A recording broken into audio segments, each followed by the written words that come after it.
अस्सलामुअलैकुम। This is Shamsul and welcome to Boom academy online campus.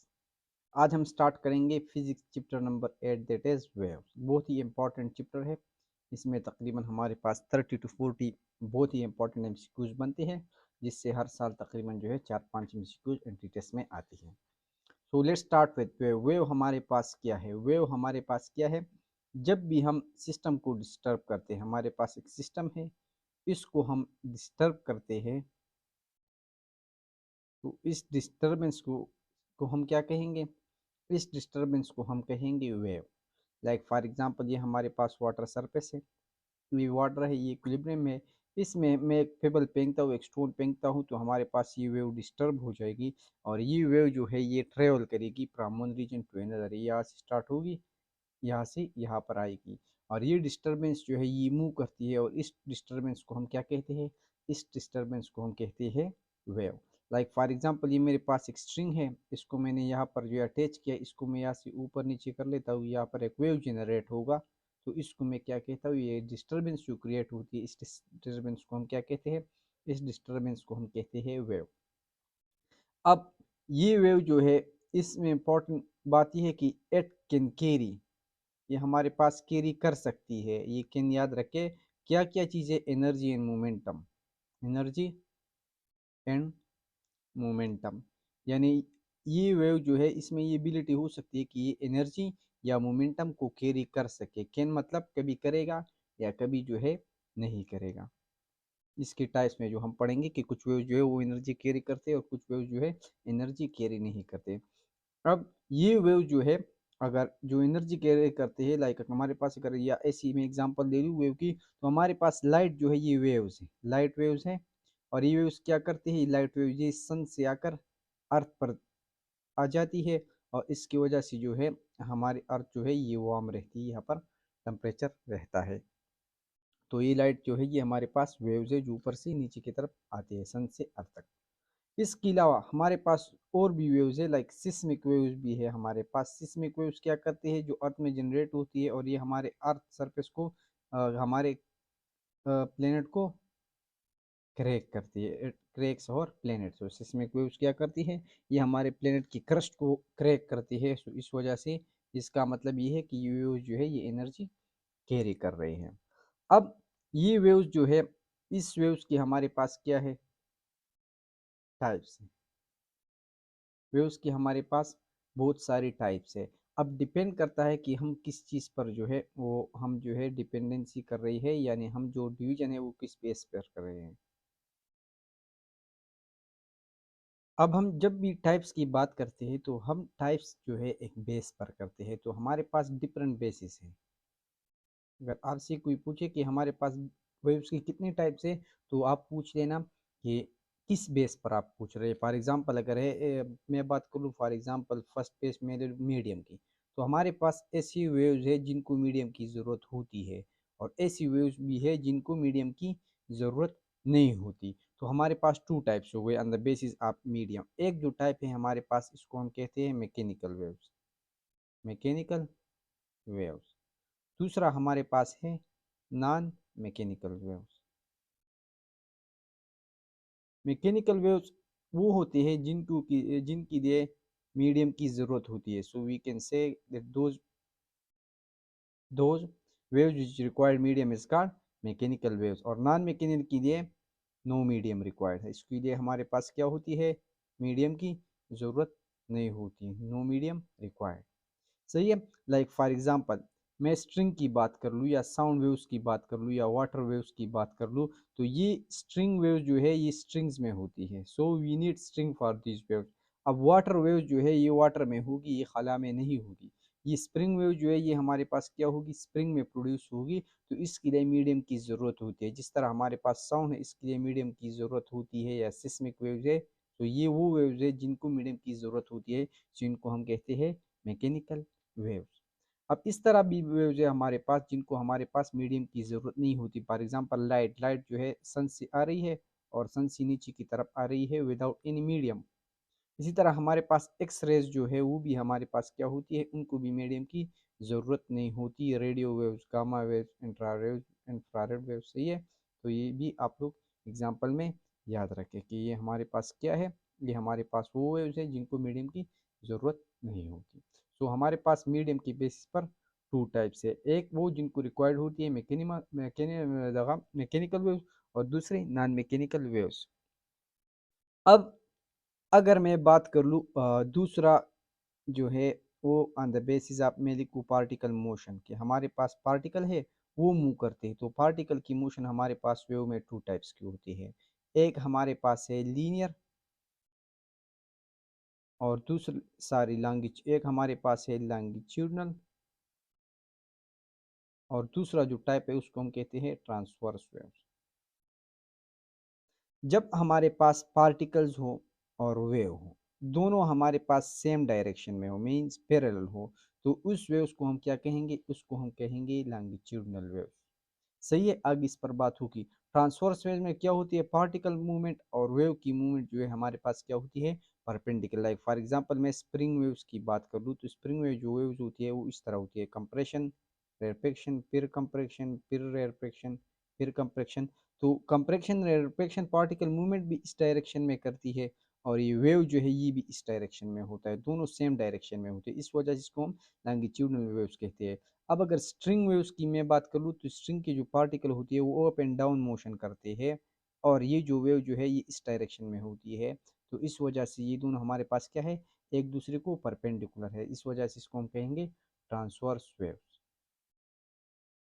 तो ये हमारे पास वेव्स की टू टाइप्स हो गई, further on the basis of particle motion. अब हमारे पास जो है, याद रखिए कि मैंने डिफिनीशन में कहा था कि waves can carry energy. Can can का मतलब है कि ये जो एनर्जी है ये कभी कैरी करेगी और कभी नहीं करेगी। दो वेव्स है हमारे पास, एक वो वेव्स है जो हमारे पास एनर्जी कैरी करती है, उसको हम कहते हैं progressive waves. Progressive waves, progressive waves हमारे पास वो वेव्स होती है जो हमारे पास कैन कैरी एनर्जी, ये हमारे पास क्या करती है, ये एनर्जी कैरी करती है। अब इसके अपोजिट जो है उसमें हमारे पास है स्टेशनरी वेव, जो स्ट्रिंग्स में हम पढ़ेंगे। स्टेशनरी वेव्स हमारे पास वो वेव्स होती है जो हमारे पास एनर्जी कैरी नहीं करते, डू नॉट कैरी एनर्जी। सही है, तो हमारे पास कितनी टाइप्स हो गए, हमारे पास जो है वेव्स की टाइप्स जो है मीडियम के बेस पर मैकेनिकल, नॉन मैकेनिकल, पार्टिकल के बेस पर लॉन्गिट्यूडनल एंड ट्रांसवर्स, और एनर्जी की केस में हमारे पास कितनी हो गई, प्रोग्रेसिव वेव्स या स्टेशनरी वेव्स। अब अगर हम डायमेंशन की बात कर ले कि ये जो वेव्स है ये कितनी डायमेंशन में मूवमेंट कर रहा है, तो फोर टाइप हमारे पास क्या होगी, फोर टाइप्स हमारे पास जो है on the basis of dimension हमारे पास। एक, अगर ये हमारे पास वन डायमेंशन में है तो इसको हम कहेंगे वन डायमेंशन, टू डायमेंशन, अगर ये थ्री डायमेंशन में वेव मूव करती है तो इसको हम कहेंगे थ्री डी। सही है, अब वन डायमेंशन में हमारे पास क्या होती है, जो स्ट्रिंग्स होती है, स्ट्रिंग वेव्स जो हमारे पास है, ये स्ट्रिंग वेव्स हमारे पास एक ही डायमेंशन में होती है, इस वजह से इसको हम कहेंगे वन डायमेंशन।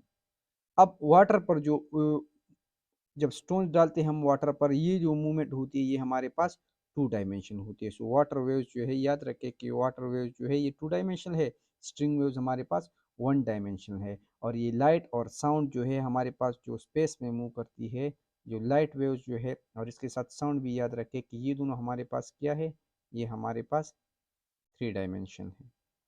सही है, सो ये हमारे पास टाइप्स हो गए on the basis of dimension. अब ये जो हमारे पास है प्रोग्रेसिव वेव्स, ये वाला नहीं था, ये वाला प्रोग्रेसिव वेव्स, ये वाला प्रोग्रेसिव वेव्स जो है इसको हमने फर्दर डिवाइड किया है। सो यहाँ पर लिख लेते हैं progressive waves. Progressive waves, progressive waves हमारे पास कौन सी वेव्स है, प्रोग्रेसिव वेव्स हमारे पास वो वेव्स है जो हमारे पास जो है एनर्जी कैरी करते हैं। अब यही प्रोग्रेसिव वेव जो है इसके हमारे पास फर्दर टू टाइप्स है, एक हमारे पास है लॉन्गिट्यूडनल, और दूसरा इसका जो टाइप्स है वो हमारे पास है ट्रांसवर्स वेव्स। ऑलरेडी हमने अभी बताया कि ये जो टू टाइप्स है हमारे पास प्रोग्रेसिव वेव्स की, लॉन्गिट्यूडनल एंड ट्रांसफर, ये किस बेस पर है, ये हमारे पास बेस पर है पार्टिकल के मोशन पर। किस चीज़ पर है, पार्टिकल के मोशन पर। लाइक हमारे पास जो ये ट्रांसवर्स वेव हमारे पास स्ट्रिंग्स में होते हैं, ये हमारे पास एक स्ट्रिंग है, इसको मैं अप एंड डाउन मूव करता हूँ तो मेरे पास इस तरह का मोशन होगा। अब ये पार्टिकल जो है ये ऊपर की तरफ जा रहा है, फिर नीचे की तरफ आ जाता है, क्योंकि ये वेव जो है ये चेंज होती रहती है, इसकी मूवमेंट जो है चेंज होती रहती है। सो ये जो पार्टिकल्स है हमारे पास, ये अप एंड डाउन जो है मूवमेंट करती है, जबकि वेव हमेशा जो है लेफ्ट टू राइट चला जाता है। तो ये हमारे पास वेव है, और ये जो है एक्स वाई एक्सिस पर हमारे पास पार्टिकल की मोशन होती है। सो ट्रांसवर्स वेव्स में जो है पार्टिकल और वेव जो है ये हमारे पास क्या होती है, ये हमारे पास परपेंडिकुलर। अब लॉन्गिट्यूडनल वेव जो हमारे पास स्प्रिंग में होती है, ये स्प्रिंग कंप्रेस है, फिर रेरफेक्ट है, फिर कंप्रेस है, फिर रेरफेक्ट है।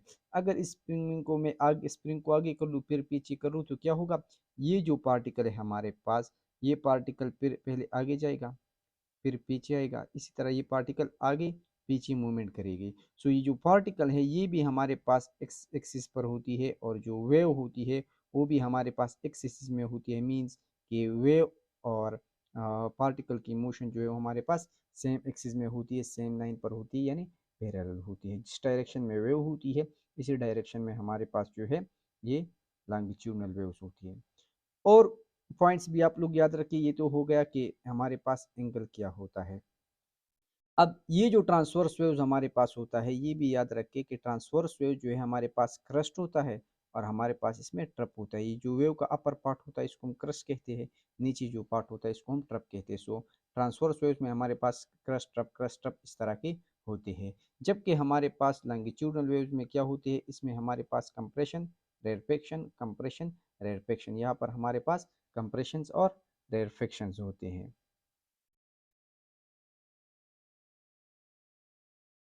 अब तीसरी अगर हम पॉइंट की बात कर ले, तो ये जो ट्रांसवर्स वेव्स हैं हमारे पास, ये हमारे पास सॉलिड में सेटअप होती है।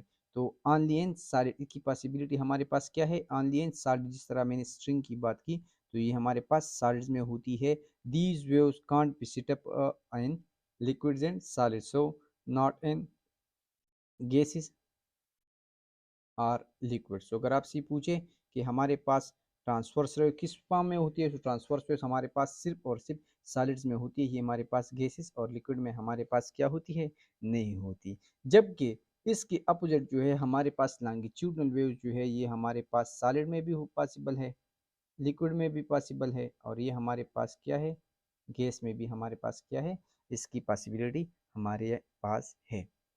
अब ये जो वेव्स होते हैं हमारे पास जिसको हम कहते हैं ट्रांसवर्स वेव, ये जिस मीडियम में मूवमेंट करते हैं तो हमें चाहिए कि ये जो है हमारे पास क्या हो, इसमें हमारे पास एक प्रॉपर्टी होती है, मींस रिजिडिटी हो, उसमें जो मीडियम है वो हमारे पास क्या हो, रिजिड हो। जबकि हमारे पास ये जो लॉन्गिट्यूडनल वेव्स है, लॉन्गिट्यूडनल पे जिस भी लॉन्गिट्यूडनल वेव जिस भी चीज़ में होती है तो उसमें प्रॉपर्टीज होनी चाहिए elasticity. Like for example spring है वो इलास्टिक है, तो वो जल्दी अपनी पोजीशन जो है रीगेन करता है। यहाँ पर हमारे पास रिजिडिटी होती है, मीन जो पार्टिकल है वो अपनी जगह नहीं छोड़े, और पार्टिकल जो है अप डाउन मूवमेंट कर ले यहाँ पर। और यहाँ पर जो है हमारे पास क्या है, ये स्प्रिंग जो है फिर अपनी पोजीशन रीगेन कर ले। तो हमारे पास लॉन्गिट्यूडनल में इलास्टिसिटी होनी चाहिए, जबकि हमारे पास रिजिडिटी ट्रांसवर्स वेव जिस चीज़ में प्रोड्यूस होंगी वहाँ पर हम क्या चाहिए, वहाँ पर रिजिडिटी हमारे पास चाहिए। इसके अलावा और भी हमारे पास इसकी डिफरेंस है। लाइक ट्रांसवर्स वेव की अगर हम बात कर ले तो यही ट्रांसवर्स वेव जो है ये ट्रांसवर्स वेव्स को हम पोलराइज कर सकते हैं, इट कैन बी पोलराइज्ड। और ये जो लॉन्गिट्यूडनल वेव्स है इसको हम कांट बी पोलराइज। ये पोलराइज्ड क्या है, ये जो वेव्स होती है हमारे पास, फॉर एग्जांपल हमारे पास ये वेव्स है और ये हमारे पास टू डायमेंशन है। सो यहाँ पर हम पोलराइजर लगा लेते हैं जो क्या करते हैं, इस वेव को पोलराइज करते हैं। पोलराइज मीन कि ये जो टू डायमेंशन में हमारे पास ये वेव्स है एक्स वाई एक्सिस और वाई एक्सिस में, इसको हम एक एक्सिस जो है ये चली जाती है, उसको हम वन डायमेंशन करते हैं। So the conversion from 2D to 1D is called what, polarization. So polarize हम सिर्फ और सिर्फ जो है ट्रांसवर्स वेव्स को पोलराइज करते हैं। So this is the difference between major difference between the transverse in longitudinal waves. सही है। अब ट्रांसवर्स वेव्स की एग्जांपल हमारे पास क्या है, जो हम लोग सितार बजा देते हैं, जो वायलिन बजा देते हैं, तो उसकी जो स्ट्रिंग होती है वो हमारे पास क्या होती है, वो जो स्ट्रिंग्स होती हैं वो हमारे पास जो मोशन करती है उसको हम क्या कहते हैं, ट्रांसवर्स वेव। इसके अलावा जो हमारे पास तबला होता है जिसको लोग बजा देते हैं, इसको अगर हमें मार देता हो तो ये हमारे पास ये तबले का सरफेस जो है अप एंड डाउन मोशन करता है, तो ये तबले का मोशन भी हमारे पास क्या होता है, ये हमारे पास जो है ये ट्रांसवर्स वेव है। इसी तरह ये जो वाटर का सरफेस है उस पर जो वेव्स बन रही होती है ये भी हमारे पास क्या है, वाटर वेव्स भी हमारे पास ट्रांसवर्स वेव्स हैं। सही है। अब अपोजिट पर लॉन्गिट्यूडनल वेव की मेन एग्जांपल हमारे पास क्या है, ये आप लोग सिर्फ ये याद रखें कि साउंड वेव्स हमारे पास क्या है, लॉन्गिट्यूडनल वेव्स है। अब आगे जो है हमने बात की थी चैप्टर नंबर, यहाँ पर आप लोग जो है चैप्टर नंबर 7 भी देख ले, इससे पहले characteristics of wave, characteristics of wave, तो वहाँ पर हमने डिटेल से कैरेक्टरिस्टिक्स ऑफ वेव्स की बात कर की थी। फॉर एग्जांपल ये हमारे पास एक वेव है, ये हमारे पास एक वेव है, तो ये हमारे पास मीन पोजीशन होता है। अब ये मीन पोजीशन से जो मैक्सिमम डिस्टेंस होती है इसको हम मैक्सिमम डिस्टेंस के मैक्सिमम डिस्प्लेसमेंट होती है हमारे पास, इसको मैं एक हम स्पेशल नाम कहते हैं, इसको हम कहते हैं ए नॉट, यानी ये हमारे पास क्या है, एम्पलीट्यूड है। तो मैक्सिमम डिस्प्लेसमेंट को हम क्या कहते हैं, एम्पलीट्यूड। अब दो ट्रफ और दो क्रस्ट या दो पार्टिकल जो हमारे पास सेम पोजीशंस पर हो हमारे पास क्या है, उस डिस्टेंस को हम क्या कहेंगे, उसको हम कहते हैं वेवलेंथ। ये भी हमारे पास वेवलेंथ है, ये भी वेवलेंथ है, ये भी वेवलेंथ है। वेवलेंथ हमारे पास क्या है, इसका एक डिफिनेशन आप लोग याद रखें कि वेवलेंथ हमारे पास क्या है, the distance between two particles, ऐसे two particles which are in same phase, which are in same phase, जो हमारे पास सेम फेज पर हो। लाइक ये पार्टिकल जो है ये हमारे पास क्या है, ये पार्टिकल जो है इसकी एक्स एक्सिस पर मैं लाइन ड्रा कर लूँ, तो ये वाला जो है अब ये नीचे की तरफ आ रहा है, ये ऊपर की तरफ आ रहा है, ये वाला पार्टिकल जो है नीचे की तरफ आ रहा है, तो ये पार्टिकल ए और ये पार्टिकल जो है सेम पेज पर है, ये और ये सेम पेज पर नहीं है क्योंकि ये नीचे की तरफ आ रहा है, ये वाला ऊपर की तरफ जा रहा है। सो ये पार्टिकल पार्टिकल ए और ये पार्टिकल सी हमारे पास क्या है, सेम पेज पर है। जो डिस्टेंस इसकी बीच जो डिस्टेंस है इसको हम क्या कहते हैं, वेवलेंथ। सो ये डिफिनेशन आप लोग याद रखें कि वेवलेंथ हमारे पास क्या है, the distance between two particles which are in same phase. इसके अलावा फ्रीक्वेंसी, फ्रीक्वेंसी हम किसे कहते हैं, फ्रीक्वेंसी हमारे पास जो होती है वो हमारे पास होती है the vibration, number of vibration completed by a particle in 1 second, यानी इसको हम कहते हैं वाइब्रेशन पर सेकंड या इसको हम कहते हैं साइकिल पर सेकंड। तो ये हमारे पास क्या है, फ्रीक्वेंसी। और इस साइकिल पर सेकंड को मैं जो हम कहते हैं उसको हम कहते हैं हर्ट्स। सही है। ये भी याद रखिए कि फ्रीक्वेंसी हमारे पास इन्वर्स होती है टाइम पीरियड को। तो इसका जो डायमेंशन है वो हमारे पास टी टू द पावर -1 है, ये हमारे पास इसका क्या है, ये डायमेंशन है। और इसका यूनिट हमारे पास एसआई क्या है, हर्ट्ज या साइकिल पर सेकंड। सही है। अब ये वेव जो है, एक साइकिल जो है, ये वेव जो है जितना टाइम लेता है, इस वेव के टाइम को हम क्या कहते हैं, टाइम पीरियड। तो टाइम पीरियड हमारे पास क्या है, the time of one wave. सही है। हमारे पास वेव का जितना टाइम होता है इसको हम कहते हैं टाइम पीरियड। डायमेंशन हमारे पास क्या होगा, ये टी होगा। यूनिट हमारे पास टाइम पीरियड का हमारे पास क्या होता है, सेकंड होता है। इसके अलावा हमारे पास एक टर्म यूज होता है, इसको हम कहते हैं वेव ट्रेन। वेव ट्रेन नाम आप लोगों ने सुना होगा। वेव ट्रेन हमारे पास क्या होती है, ये जो वेव, ये वेव का एक पल्स है, इसकी सीरीज को हम क्या कहते हैं, वेव ट्रेन। ये हमारे पास एक ट्रेन है और ये ट्रेन किस चीज़ का है, वेव का है, इसको हम कहते हैं वेव ट्रेन। इसके अलावा एक और टर्म है हमारे पास जिसको हम कहते हैं वेव पल्स। वेव पल्स हमारे पास, जिस तरह पल्स हमारे पास इस तरह होता है, ह्यूमन का जो पल्स होता है शॉर्ट टाइम के लिए up down up down up down, तो इस तरह अगर एक छोटी सी वक्त के लिए एक वेव बन जाता है तो इसको हम क्या कहेंगे, वेव पल्स। अगर बहुत सारे वेव पल्स हो एक साथ तो उसको हम क्या कहेंगे, वेव ट्रेन। सही है। इसके अलावा एक बात टर्म जो है एक और याद रखे, वो हमारे पास है wave front. Wave front, wave front. Wave front हम किसे कहते हैं, ये हमारे पास एक लाइन होता है, ये हमारे पास एक लाइन होता है, वेव फ्रंट हम किस चीज़ को कहते हैं, ये हमारे पास एक लाइन होता है या हमारे पास एक सरफेस होता है। और वो लाइन वो सरफेस जहाँ पर हमारे पास डिस्टर्बेंस क्या हो सेम पेज पर। फॉर एग्जांपल ये हमारे पास एक वाटर, हमारे पास वाटर है, इसको मैं ऊपर से देख रहा हूँ, इस यहाँ पर मैंने स्टोन फेंक दिया तो यहाँ पर वेव क्रिएट होंगी जो हमारे पास सर्कुलर फॉर्म में जाएंगे। सो ये जो सर्कल हम ड्रा करते हैं ना, इस सर्कल की जिस भी पॉइंट पर हमारे पास पॉइंट्स होते हैं, ये सारे पार्टिकल्स हमारे पास सेम पेज पर होते हैं। सो ये जो एक लाइन हम ड्रा करते हैं, दूसरा लाइन, इस लाइन को हम क्या कहेंगे, इस लाइन को हम कहेंगे वेव फ्रंट। सही है। वेव फ्रंट हमारे पास वो लाइन या सरफेस है जिस पर हमारे पास वेव की जो पार्टिकल होती है वो हमारे पास क्या हो, सेम फेज पर हो, सेम फेज में हो। इसके अलावा जिस वेलोसिटी से वेव मूव करती है उसको हम क्या कहेंगे, उसको हम कहते हैं वेलोसिटी। ये हमारे पास हम वी से डिनोट करते हैं। और वेलोसिटी याद रखें कि हमेशा बराबर होती है v is equal to F lambda. V हमारे पास किस चीज़ की बराबर होती है, वी हमारे पास वो बराबर होती है v is equal to F lambda. So इस पर हमारे पास हमेशा हम इसको जाते हैं कि the relation between velocity and frequency. तो ये हमारे पास है v is equal to lambda, या the relation between velocity and wavelength. तो ये हमारे पास क्या है, v is equal to F lambda. हमारे पास ये एक वेव है, ये इसकी जो फ्रीक्वेंसी है वो एफ है, इसकी वेवलेंथ लेमडा है, तो इसका वेलोसिटी हमारे पास क्या होगी, v is equal to F lambda. इसके लिए ये जो हमारे पास का एक और रिलेशन भी पड़ता है, v इज इक्वल टू, अभी आप लोग याद को मैंने बताया कि f जो है हमारे पास फ्रीक्वेंसी इनवर्सली प्रोपोर्शन होती है टाइम पीरियड को। सो मैं यहाँ पर v is equal to lambda by p t भी लिख सकता हूँ।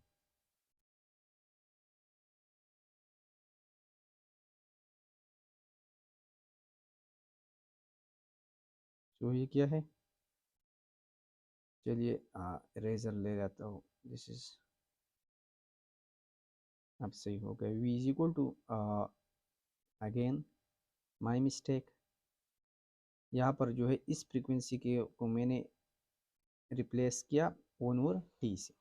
फ्रीक्वेंसी हमारे पास बराबर है, सो इस इक्वेशन में मैंने पुट किया। सो ये हमारे पास रिलेशन आ गया वेलोसिटी एंड वेवलेंथ या वेलोसिटी एंड टाइम, ये दो चीज़ों का रिलेशन हो गया। ये इक्वेशन मुझे ये शो करता है। इसके अलावा एंगुलर फ्रीक्वेंसी की अगर मैं बात कर लूँ तो एंगुलर फ्रीक्वेंसी हमारे पास बराबर है 2πf। सो एफ हमारे पास बराबर है ओमेगा डिवाइड बाई 2π। सो ये हमारे पास एक और रिलेशन है फ्रीक्वेंसी का, एक रिलेशन ये हो गया, एक रिलेशन हमारे पास ये हो गया, और ये हमारे पास तीन रिलेशन जो है आप लोगों ने याद रखनी है, 1 2 3। ये तीनों हमारे पास क्या है, ये तीनों हमारे पास वेलोसिटी की इक्वेशन है। इसको कभी कभार हम इस तरह भी लिख सकते हैं कि ये जो 2 है हमारे पास, ये 2 हमारे पास नंबर है, ये पाई हमारे पास 3.14 है, तो ये हमारे पास 6.28 आती है, ये भी हमारे पास एक कांस्टेंट है, तो इसको हम कहते हैं कि फ्रीक्वेंसी हमारे पास बराबर है ओमेगा बाई के की। तो ये हमारे पास फोर्थ इक्वेशन बन गया वेलोसिटी। सही है। ये थी हमारे पास फिजिक्स की कुछ कुछ प्रॉपर्टीज। अब फेज, फेज भी आप लोग याद रखें कि जब हमारे पास पार्टिकल सेम डायरेक्शन में होती है तो उसको हम क्या कहते हैं, फेज। फॉर एग्जांपल यहाँ पर मैं एक डायग्राम ड्रा कर लेता हूँ जिससे आप लोग को आसानी होगी। ये हमारे पास ये एक्स एक्सिस हो गया और ये दूसरा वाई एक्सिस है ये वाला। तो ये एक वेव मूव कर रहा है। सो ये देखें, अब यहाँ पर जो है ये वाला पार्टिकल और ये वाला पार्टिकल, इसको मैंने नाम दिया ए और ए डैश। ये ए और ए डैश हमारे पास क्या है, ये दोनों हमारे पास सेम फेज पर है। इसी तरह ये वाला पार्टिकल जो है ये ऊपर की तरफ है, तो ये वाला पार्टिकल नीचे की तरफ, ये वाला ऊपर की तरफ, ये वाला नीचे की तरफ और ये वाला भी ऊपर की तरफ। अब ये जो पार्टिकल है इसको अगर मैं नाम दे दूँ 1 2 3, ये हमारे पास 4 5 6 7 8 9 10। सही है। अब यहाँ पर देखते हैं ये 1 और ये 5, 1 तो खैर रेस्ट में है, लेकिन ये 3 और ये 5 और 7 में, जो 3 और 5 तो नहीं, 7 जो है हमारे पास सेम पेज पर, ये यहाँ पर है, उसकी डायरेक्शन ऊपर है, यहाँ पर इसकी डायरेक्शन ऊपर है, तो 3 और 7 हमारे पास क्या है, ये हम कहेंगे कि ये हमारे पास सेम पेज पर है या सेम पेज में है। इसी तरह 5 और ये जो 9 है ये हमारे पास क्या है, 5 और 9 हमारे पास क्या है, सेम पेज पर है। ये 2 और 6 हमारे पास क्या है, सेम पेज में है। और ये 4 और 8 जो है हमारे पास क्या है, सेम पेज पर है। यहाँ पर मैं ले लेता हूँ ए, सॉरी बी, तो ये हमारे पास ये जो बी डैश है ये हमारे पास क्या होगी, ये भी हमारे पास सेम पेज पर होगी। तो दिस वाज द करेक्टरिस्टिक। अब एक पॉइंट हमारे पास एक वैल्यू और है जिसको हम कहते हैं इंटेंसिटी, जिससे हमारे पास एमसीक्यू आते हैं लेकिन बुक में कभी कभार इसको छोड़ लेते हैं। इंटेंसिटी हमारे पास क्या है, इंटेंसिटी हमारे पास ये है कि हमारे पास एक वेव है जो जितनी एनर्जी कैरी करती है, या कितनी एनर्जी कैरी करती है कितनी एरिया से कितनी टाइम में। फॉर एग्जांपल ये मेरे पास एक खास स्पेसिफिक एरिया है, इससे वेव्स आ रहे हैं और एनर्जी जो है पास कर रही है। सो इस एरिया से कितनी एनर्जी पास हो रही है और कितनी टाइम में, इसको मैं अगर ई डिवाइड बाई ए टी की फॉर्म में लिखूँ तो इसको हम क्या कहते हैं, इसको हम कहते हैं इंटेंसिटी। सो अगर मैं इसको यूनिट्स के फॉर्म में लिखूँ, चलिए यूनिट्स को छोड़ लेते हैं या अभी कर लेते हैं। एनर्जी का यूनिट हमारे पास जूल है, ये मीटर स्क्वायर है, इससे हमारे पास टाइम जो है सेकंड है, तो हमारे पास जो मीटर स्क्वायर से पर सेकंड जो है हमारे पास क्या होगा, ये हमारे पास 1 यूनिट बन जाएगा। इसके अलावा याद रखें कि इस इक्वेशन में हमारे पास एनर्जी है, एरिया है और टाइम है। हमें पता है कि पावर हमारे पास बराबर है वर्क या एनर्जी बाई टी के। सो ई बाई टी के बजाय में अगर आई इज इक्वल टू इस ई बाई टी के बजाय मैं ये पी यू लिखूँ तो हमारे पास वैल्यू बन जाएगी पी डिवाइड बाई टी। सो ये हमारे पास इंटेंसिटी का एक और रिलेशन आ गया है कि intensity is equal to power divide by time. तो आप लोग जो है इसको भी है याद रख लें। अब यहाँ से अगर मैं यूनिट फाइंड कर लूँ तो इंटेंसिटी की एक और यूनिट आती है, पावर की यूनिट हमारे पास वाट है। सो वाट पर सेकंड हमारे पास किस चीज़ का यूनिट है, वाट पर सेकंड हमारे पास यूनिट्स आ गया किस चीज़ का, इंटेंसिटी का। सो this is also very very important, ये भी आप लोग याद रखें कि अगर आपसे पूछ ले कि हमारे पास इंटेंसिटी का कितना क्या यूनिट है, सारी वाट पर सेकंड नहीं, वाट पर मीटर स्क्वायर, ये हमारे पास एरिया है। पी डिवाइड बाई ए आती है सारी। लाइक इंटेंसिटी हमारे पास बराबर है ई divide by A T, E by T हमारे पास पावर है। सो मैं लिख देता हूँ पी डिवाइड बाई ए। सो वाट पर मीटर स्क्वायर हमारे पास क्या है, ये हमारे पास यूनिट आ गया किस चीज़ का, इंटेंसिटी का। तो ये भी आप लोग याद रखें, बहुत ही ज़्यादा इंपॉर्टेंट है। इसी तरह अब ये दो वेव्स जो है आ रहे हैं, फॉर एग्जांपल ये हमारे पास एक वेव है, ये हमारे पास दूसरा वेव है। ये इतनी एरिया से गुजर रहा है ए1 से, इसकी एनर्जी ई1 है और इसकी एनर्जी ई2 है। ये जिस एरिया से गुजर रही है वो हमारे पास ए2 है, और टाइम जो है दोनों का, ये टी1 ले रहा है, ये टी2। तो अगर आपसे फाइंड कर ले कि आप आई1 डिवाइड बाई आई2 फाइंड कर ले, तो बेहतरीन तरीका ये है कि पहले आप आई1 फाइंड कर ले, या ई1 ए1 ई1 पुट करेंगे, और आई टू किस तरह फाइंड करेंगे, ई टू ए वन और टी टू, और ये दोनों फिर यहाँ पर पुट करेंगे तो हमारे पास इस तरह का इक्वेशन बनेगा। आई वन इसको मैं इस तरह लिख सकता हूँ कि E one A one T one, या E two A two T two. ये इस तरह जो है अगर आपसे पूछे रेशो फाइंड कर ले तो इस तरह का इक्वेशन हम यूज़ करेंगे। अब अगर दो वेव जा रहे हैं और दोनों जो है टाइम सेम ले रहे हैं, सेम टाइम में हम फाइंड करते हैं कि एक ही एरिया से जो डिफरेंट एरिया से डिफरेंट वेव्स पास हो रहे हैं, फिर I one divide by two किस चीज़ के बराबर होगा, इस इक्वेशन से टी कैंसिल हो जाएगा, हमारे पास बन जाएगा e one divide by a one and e two divide by a two. अगर जो है हमारे पास वेव चल रहे हैं और उसका टी भी सेम है, एरिया भी सेम है, लेकिन दोनों की एनर्जी डिफरेंस है, तो फिर बराबर होगी e one divide by e two की।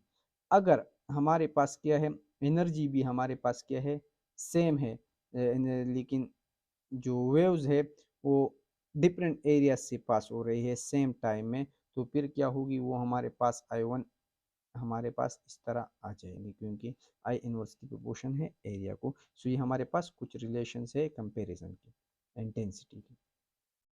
अब मोस्ट इंपॉर्टेंट टॉपिक जो है अब स्टार्ट होता है, ये पिछली जो मैंने कहा ये भी बहुत ही ज़्यादा इंपॉर्टेंट थी, लेकिन यहाँ पर जो है इसको आप मिस नहीं कर सकते, वो हमारे पास है वेलोसिटी ऑफ वेव्स। वेव्स जिस स्पीड से चलते हैं इसको हम क्या कहते हैं, वेलोसिटी ऑफ वेव्स। सो हमारे पास टू टाइप्स वेव्स है, एक हमारे पास है लॉन्गिट्यूडनल और एक हमारे पास क्या है, ट्रांसवर्स वेव। सो सबसे पहले हम क्या करेंगे, हम सबसे पहले पढ़ेंगे transverse waves. Transverse waves transverse waves हमारे पास वो वेव्स है जो हमारे पास स्ट्रिंग्स में थे। सो ये हमारे पास एक स्ट्रिंग है, इसमें एक वेव जा रही है। तो सबसे पहले तो याद रखें कि ये वेव वो जो है ये डिपेंड करेंगे किस चीज़ पर, इस स्ट्रिंग की जो टेंशन है। फिर ये डिपेंड करेंगे कि इस टेंशन की, इस स्ट्रिंग की जो लेंथ है। और फिर ये वेलोसिटी इन्वर्सली प्रोपोर्शन होती है किस चीज़ को, इसकी मास को। अगर इन तीनों को मैं कंबाइन करूँ तो ट्रांसवर्स वेव्स की वेलोसिटी हमारे पास किस तरह बनेगी, ये हमारे पास बनेगी t multiply by l divide by m. याद रखें कि ये जो इसको मैं इस तरह भी लिख सकता हूँ t into m by l. सही है, इस एल को अगर जो है मैं नीचे ले आऊँ, एम की नीचे लिखूँ, तो मेरे पास बनेगा क्या, हमारे पास बनेगा T is equal to M by L. So इसको मैं इस तरह भी लिख सकता हूँ। अब कभी कभार अगर हमें याद रखें कि अगर हमें स्ट्रिंग में टेंशन गिवन हो, लेंथ गिवन हो और एम गिवन हो, अगर ये तीनों चीज़ें गिवन हो तो हम ये फार्मूला जो है यूज़ करेंगे। लेकिन कभी कभार क्या होगा कि आपको गिवन होगा कि हमारे पास एक स्ट्रिंग है, उसकी जो वैल्यू है हमारे पास है 30 किलोग्राम पर मीटर। क्या है, 5 किलोग्राम 1 मीटर या 1 किलोग्राम पर मीटर। यहाँ पर आपकी जो स्ट्रिंग गिवन होती है आपको इस तरह की वैल्यू गिवन होगी 5 kg पर मीटर, यानी जो वैल्यू हमारे पास गिवन होगी मास पर यूनिट लेंथ की। कभी कभार जो है एमसीक्यूज में ये वैल्यू गिवन होगी। तो इसको हम रिप्लेस करते एक दूसरे एम से। ये छोटा एम, इस बड़े एम के बजाय मैंने इस छोटा एम लिखे, हमारे पास किस चीज़ के लिए है, एम बाई एल के लिए। सही है। सो ये आप लोग याद रखें कि अगर आपको जो है टेंशन की यहाँ पर जो है सॉरी, यहाँ पर जो है ये वाला इक्वेशन जो है इस तरह इक्वेशन हमारे पास आ गया। और ये जो है एम किस चीज़ के बराबर है, एम बाई एल। जो एम हमारे पास क्या है, एक हमारे पास मास है और दूसरा हमारे पास क्या है, दूसरा हमारे पास लेंथ है। तो एक इक्वेशन हमारे पास जो है, एक इक्वेशन ये बन गया और एक इक्वेशन हमारे पास ये बन गया। अब एक बात और याद रखें कि अगर आपसे पूछे कि दो वेव्स है हमारे पास, दोनों की टेंशन जो है हमारे पास क्या है, सेम है। दोनों की वैल्यू जो है, लेंथ हमारे पास क्या है, सेम है। दोनों की जो मास हमारे पास क्या है, वो सेम है या मास डिफरेंट है। लेकिन दो स्ट्रिंग है हमारे पास और इसकी जो डिफरेंस है वो ये है, ये जो स्ट्रिंग है हमारे पास, ये एक हमारे पास इसकी एरिया ज़्यादा है और दूसरी स्ट्रिंग की जो है एरिया कम है। तो आप बताइए कि ये जो वेलोसिटी है इसका एरिया से ताल्लुक़ है कि नहीं है। अभी ये आप पर है। सही है, आप लोग सोचिए, ये असाइनमेंट है या चलिए मैं कर देता हूँ। डेंसिटी हमारे पास बराबर है या m by a mass density. तो हम इसको इस तरह लिख सकते हैं कि मास हमारे पास बराबर हो गया आर ए। सही है। अब ये जो है आप लोग याद रखिए कि v का जो इक्वेशन था मेरे पास इस तरह आया था, t m by l mass per unit length. ये मेरे पास ओरिजिनल इक्वेशन आया था। अब डेंसिटी हमारे पास क्या है ये देख ले। डेंसिटी हमारे पास क्या है, मास पर यूनिट वॉल्यूम है। यहाँ पर एल है, यहाँ पर अगर मैं ए स्क्वायर लिख लूँ ना तो ये मेरे पास क्या हो जाएगी, वॉल्यूम हो जाएगी। सही है। तो यहाँ पर मैं एक छोटा सा ट्रिक कर देता हूँ। मैं क्या करता हूँ, मैं एक छोटा सा ट्रिक कर देता हूँ कि ये जो डेंसिटी है ये हमारे पास बराबर है मास पर यूनिट वॉल्यूम की। तो मैं इस तरह लिख सकता हूँ कि ये हमारे पास एरिया नहीं था, दिस वाज वॉल्यूम। तो इसको मैं इस तरह लिखूंगा एल ए स्क्वेयर। सही है। अब यहाँ पर इस इक्वेशन में मेरे पास एम बाई एल है। सही है। तो मैं इसको लिख सकता हूँ रो इंटू ए, हमारे पास एम बाई एल आ गया। या डायरेक्टली जो है आप लोग देख ले कि हमारे पास चलिए इसको इजी तरीके से कर देते हैं कि हमारे पास टी हमारे पास बराबर, वेलोसिटी हमारे पास बराबर है under root t by m. सही है। और इसको बजाय डायरेक्टली मैं लिख सकता हूँ टी इज इक्वल टू रो ए, या इसके बजाय मैं लिख सकता हूँ कि वेलोसिटी जो है ये इनवर्सली प्रोपोर्शन है किस चीज़ को, एरिया को। सही है। तो ये हमारे पास रिलेशन हो गया किस चीज़ का, ये हमारे पास रिलेशन हो गया वेलोसिटी का, और ये हमारे पास इसका रिलेशन हो गया एरिया। इसके अलावा अगर ये जो है इस तरह मैं कर लूँ कि अगर सपोज ये हमारे पास एक स्ट्रिंग है, सही है, इसको मैं यहाँ पर पुली से कनेक्ट कर लूँ और पुली के नीचे मैं वेट लगा लूँ और वेट हमारे पास बराबर हो mg के, और उसके में वेव होगी, तो फिर यहाँ पर हमारे पास जो है टेंशन किस चीज़ बराबर होगी, याद रखें कि ये जो टेंशन ये पेयर बराबर होगी mg की। सो हमारे पास फार्मूला जो है ये T/m जो था हमारे पास ये कुछ इस तरह बनेगा, ये हमारे पास mg/m। तो ये हमारे पास ये फार्मूला होगा। अगर ये तब यूज़ होगा जब हमारे पास वेव जो है स्ट्रिंग जो है यहाँ पर वेट अटैच हो। तो ये हमारे पास था वेलोसिटी।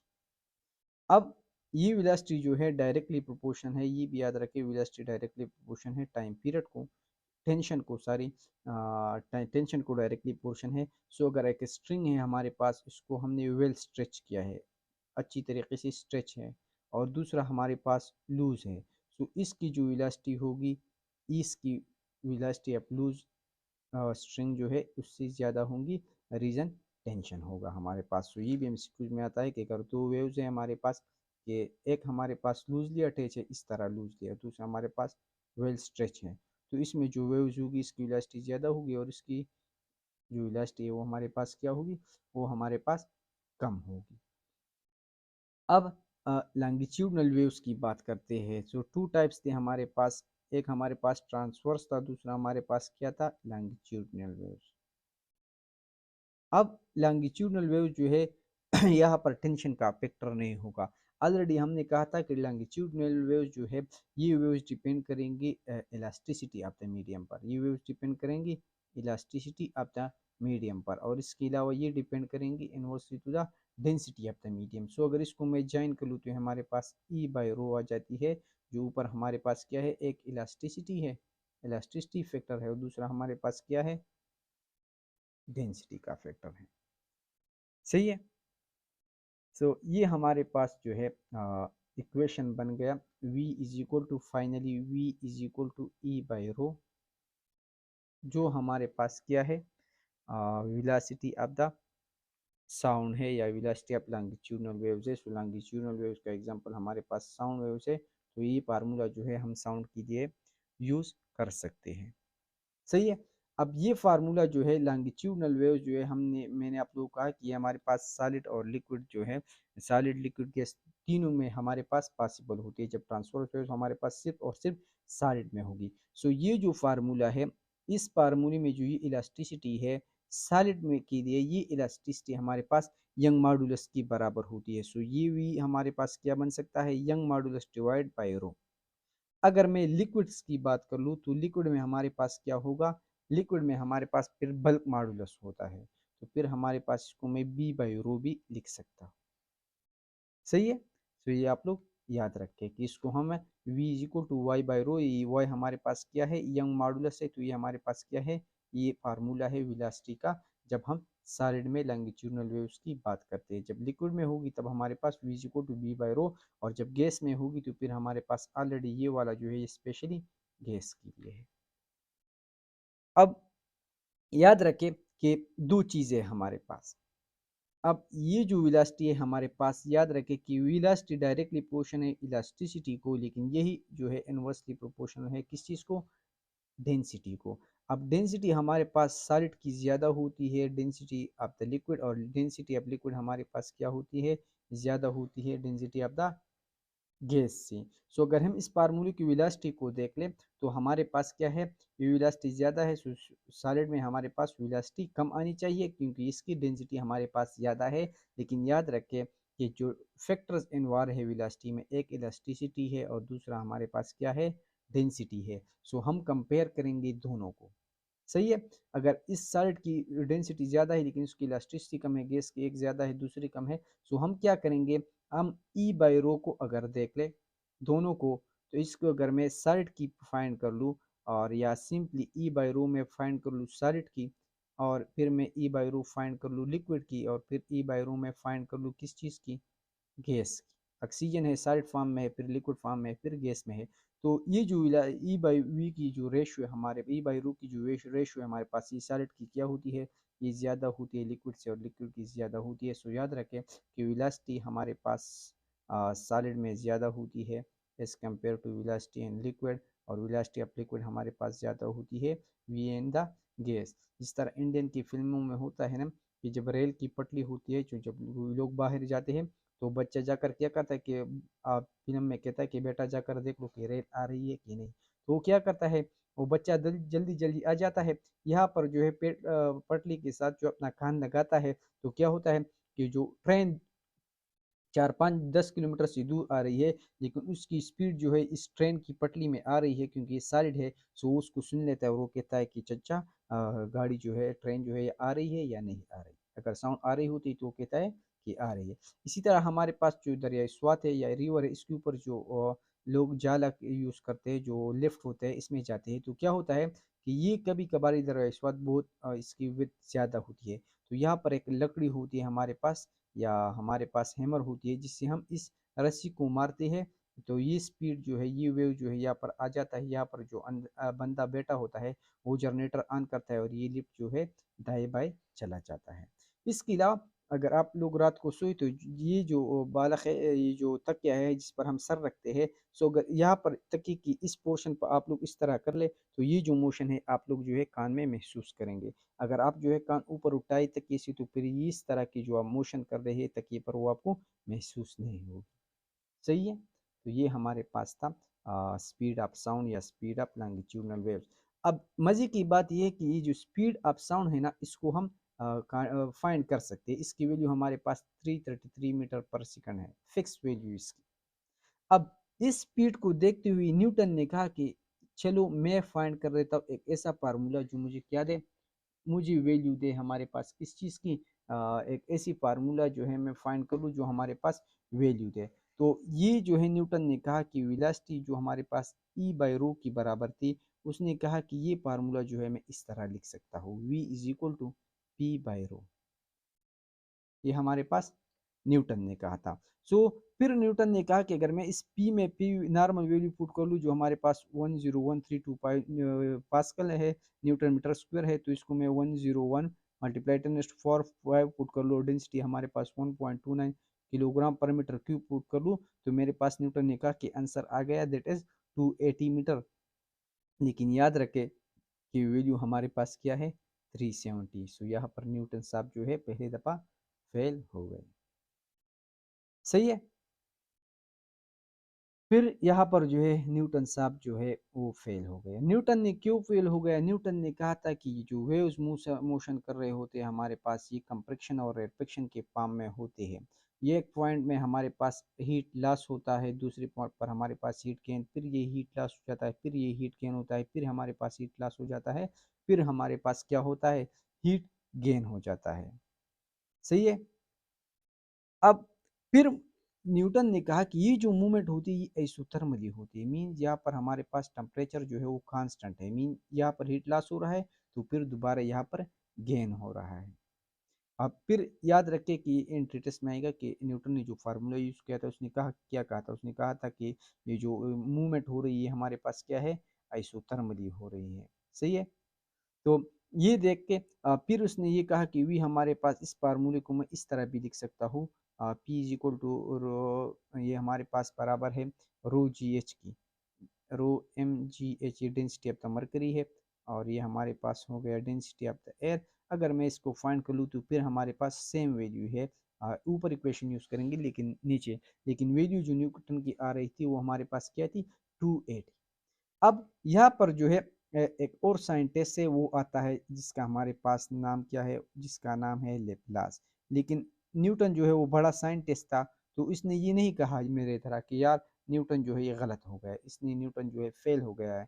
लेप्लास कहता है कि न्यूटन साहब जो थी उसने बिल्कुल जो है अच्छी तरह इक्वेशन यूज़ की थी, लेकिन वहाँ पर उसने एक छोटी सी मिस्टेक की थी।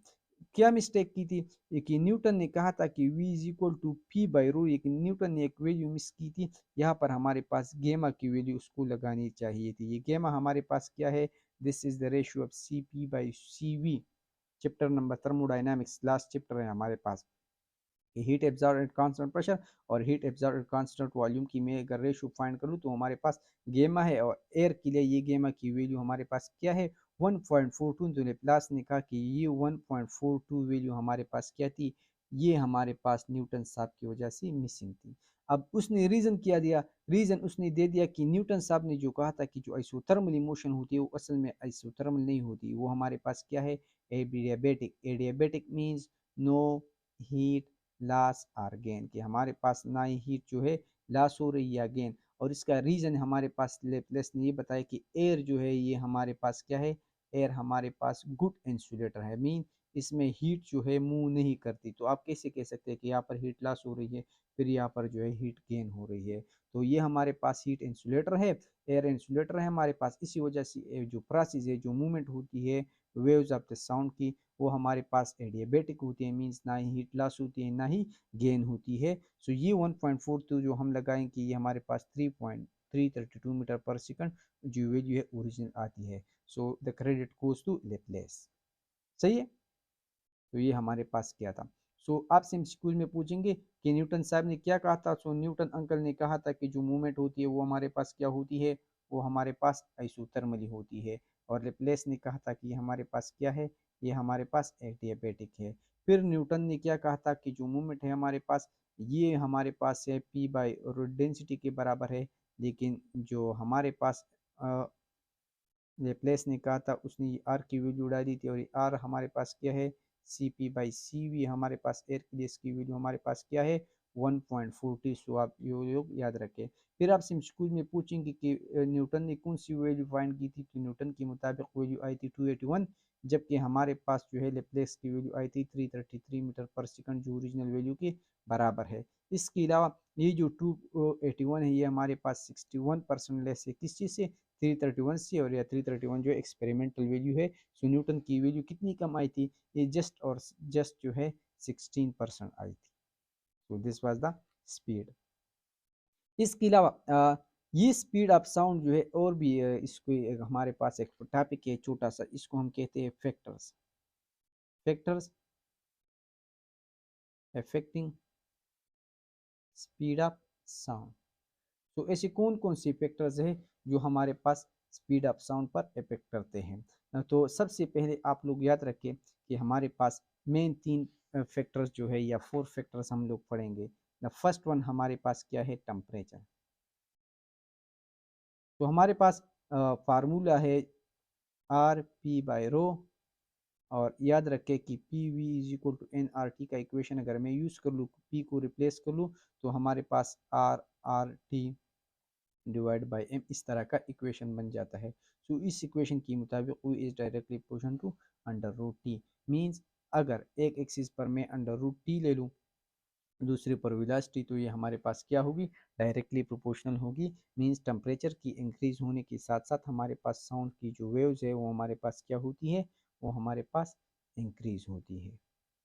अगर हमारे पास टू वैल्यूज गिवन हुई, हमारे पास गिवन हो एक टेम्परेचर टी और वी नॉट हमें गिवन हुई या फाइंड करनी हो एक टेम्परेचर टी नॉट, या ये हमारे पास 0 डिग्री 273 केल्विन है, तो हम क्या करेंगे, इसकी हमारे पास ये वाले इक्वेशन जो है हम यूज़ करेंगे। अगर हमारे पास बॉयल्स चार्लेस इसी तरह की ला के मुताबिक हमें इन चारों में से तीन वैल्यूज़ गिवन हो और कोई एक वैल्यू फाइंड करनी हो, तो ये वाला इक्वेशन जो है मोस्ट इम्पॉर्टेंट है, इसको हम यूज़ करेंगे।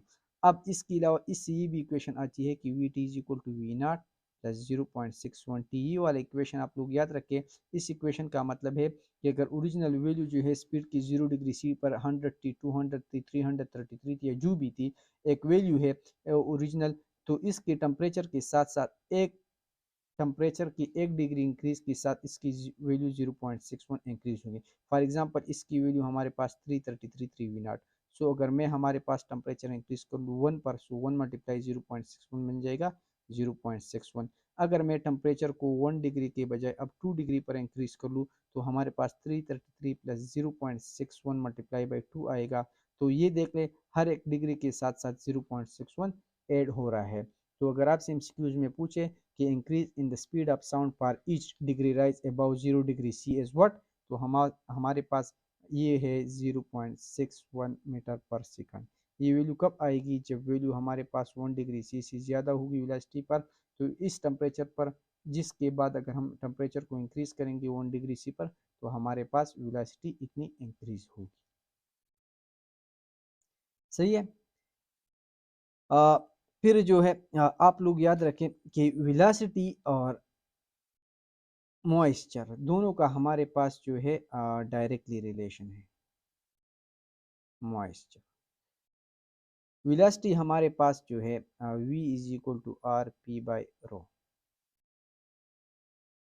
अब याद रखिए कि जैसे ही हमारे पास मॉइस्चर की जो वैल्यू हमारे पास इंक्रीज होती है, तो हमारे पास डेंसिटी की वैल्यू हमारे पास क्या हो जाती है, ये डिक्रीज होती है। रीज़न हमारे पास क्या है कि जैसे हमारे पास मॉइस्चर एक हमारे पास एयर में मॉइस्चर ज़्यादा होती है, तो इस मॉइस्चर की वजह से जो है हमारे पास उस गैस की जो है वॉल्यूम ज़्यादा हो जाती है। जब वॉल्यूम ज़्यादा हो जाती है तो इन्वर्सली हमारे पास क्या होगी, ये डेंसिटी डिक्रीज होगी, और जब ये डेंसिटी डिक्रीज होगी तो हमारे पास सी वेलोसिटी क्या होगी, ज़्यादा होगी। सो हम इनडायरेक्टली कह सकते हैं कि वेलोसिटी हमारे पास डायरेक्टली जो है प्रोपोर्शनल है मॉइस्चर।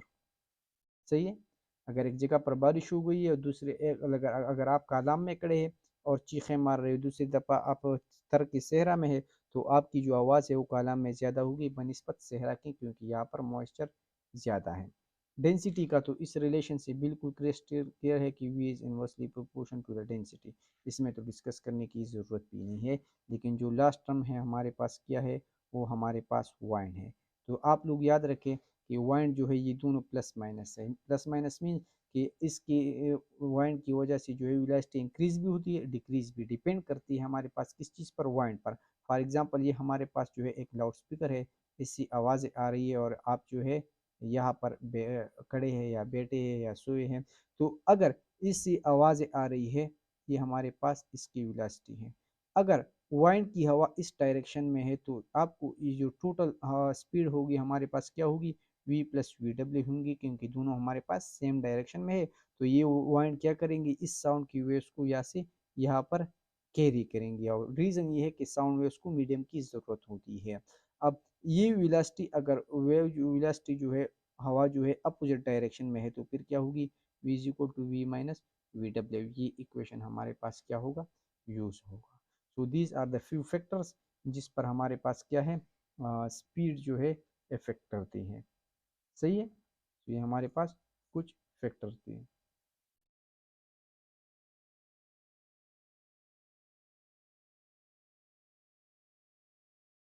एक फैक्टर जो है वो रह गए हैं लास्ट, बहुत ही ज़्यादा इम्पोर्टेंट वो है, वो हमारे पास क्या है, प्रेशर।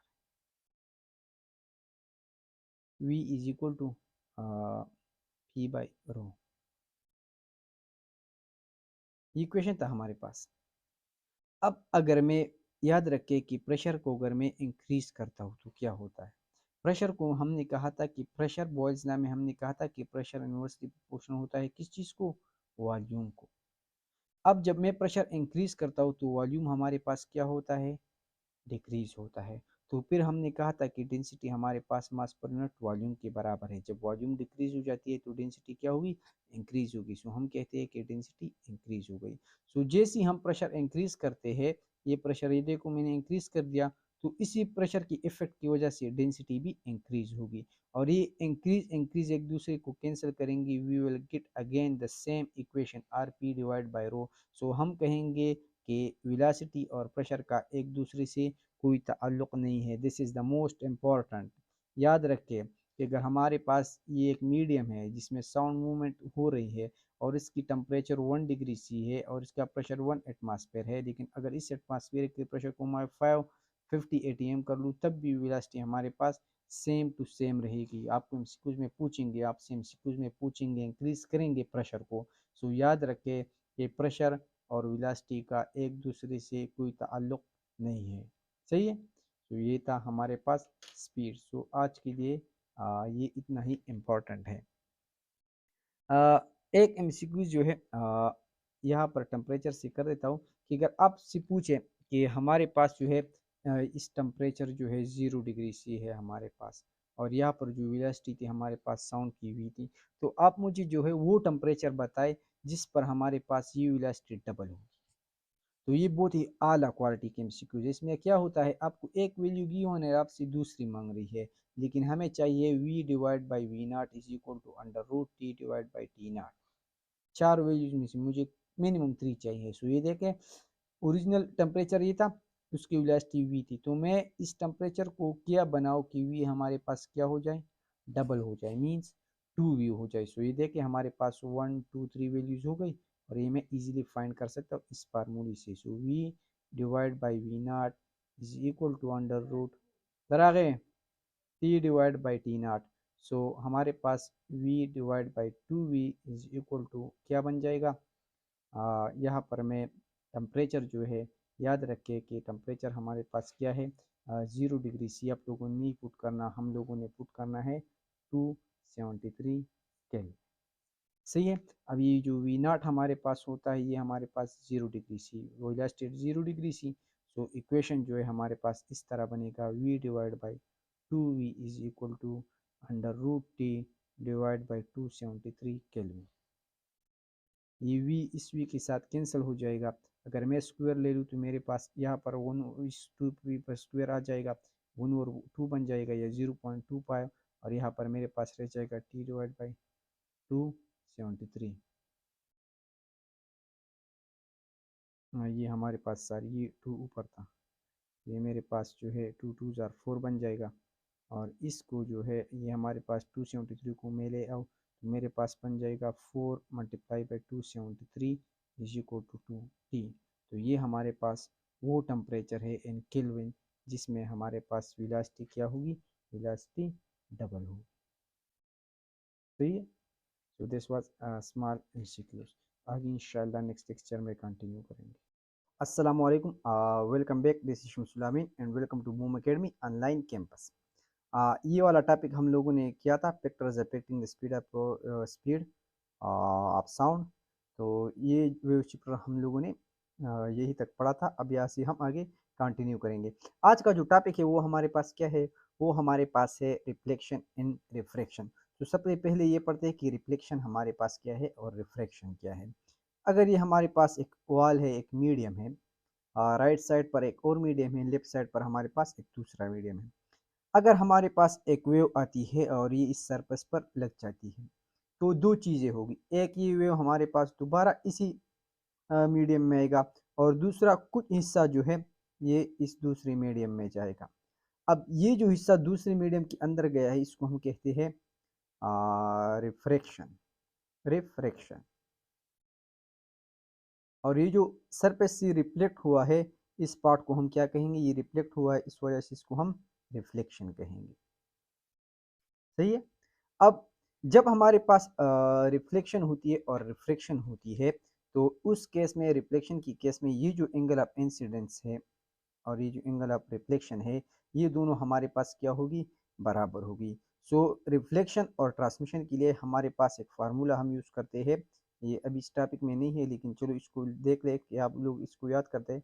अगर रिफ्रैक्शन हो या ट्रांसमिशन हो तो दोनों केसेस में क्या होगा, दोनों केसेस में हमारे पास sine I divide by sine R हमारे पास बराबर होगा the velocity in medium I and velocity in medium T.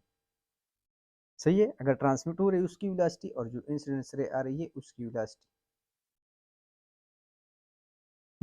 इसके अलावा एक पॉइंट जो है बहुत ही इंपॉर्टेंट है टॉपिक पे आने से पहले, कि हमारे पास जो है सपोज ये हमारे पास एयर है और ये एयर है, और ये वाला जो साइड है ये हमारे पास क्या है, ये वाला साइड हमारे पास क्या है, वाटर है।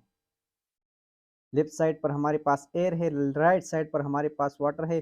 तो आप हमें बता दीजिए कि कौन सा मीडियम हमारे पास डेंसर होगा, कौन सा मीडियम हमारे पास क्या होगा, रेयर होगा।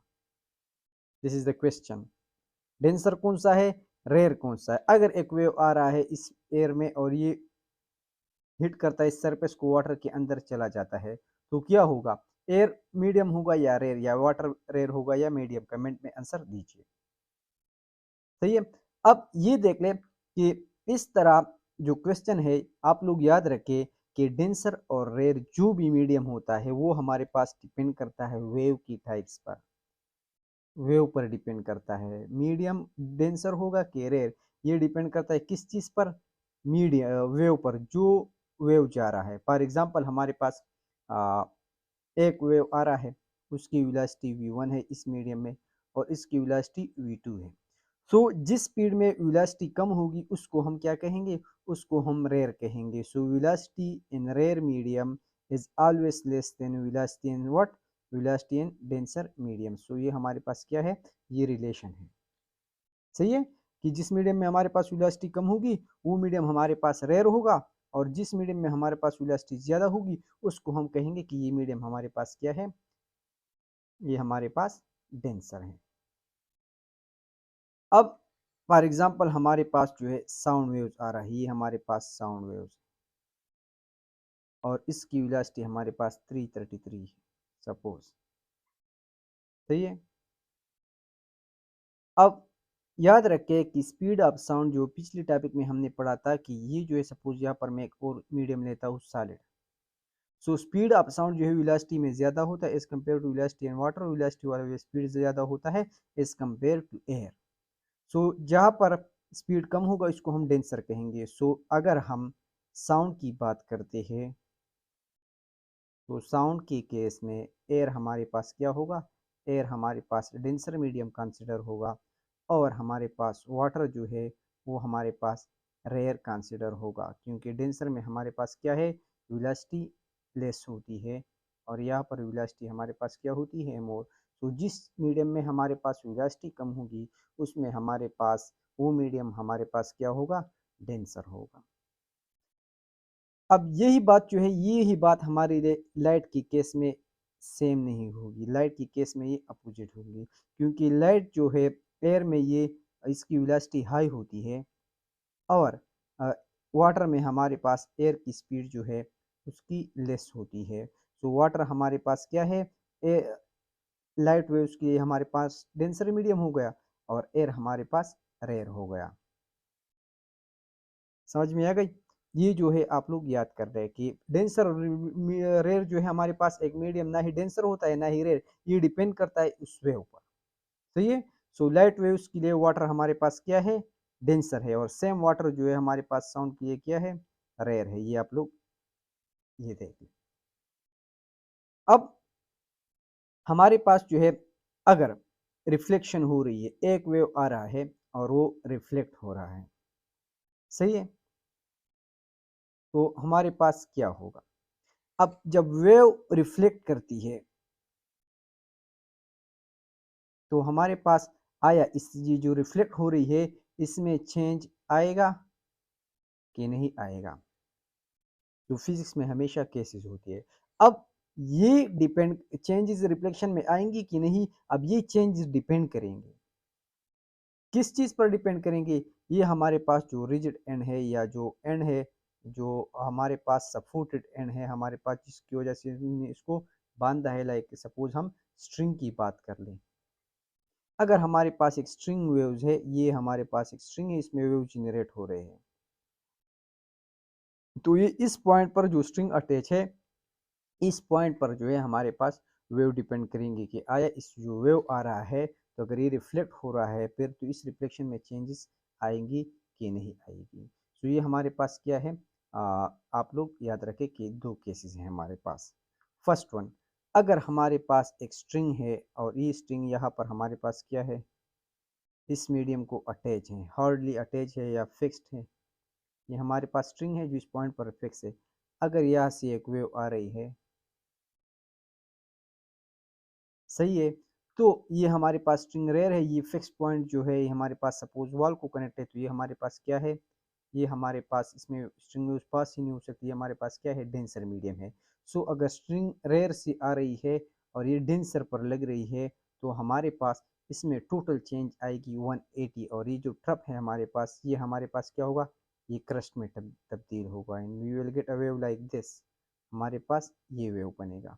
सो याद रखिए कि अगर हमारे पास ट्रांसवर्स वेव आ रही है और वो रेयर से जाकर डेंसर पर लग रही है, तो इसमें हमारे पास 180 डिग्री चेंज आएगी, या 2 पाई रेडियन हमारे पास 360 डिग्री की बराबर होती है, तो इसमें हमारे पास क्या होगी, पाई चेंज आएगी। ये चेंज कब होगी, जब वेव हमारे पास रेयर से होकर मीडियम पर लगती हो। अब अगर यही स्ट्रिंग में ले लूँ, सही है, लेकिन इस दीवार की बजाय मैं यहाँ पर एक स्टील रॉड अटैच कर लूँ और इस रॉड में जो है एक छोटा सा रिंग डाल दूँ और इस रिंग के साथ ये वेव जो है ये जनरेट हो रही है।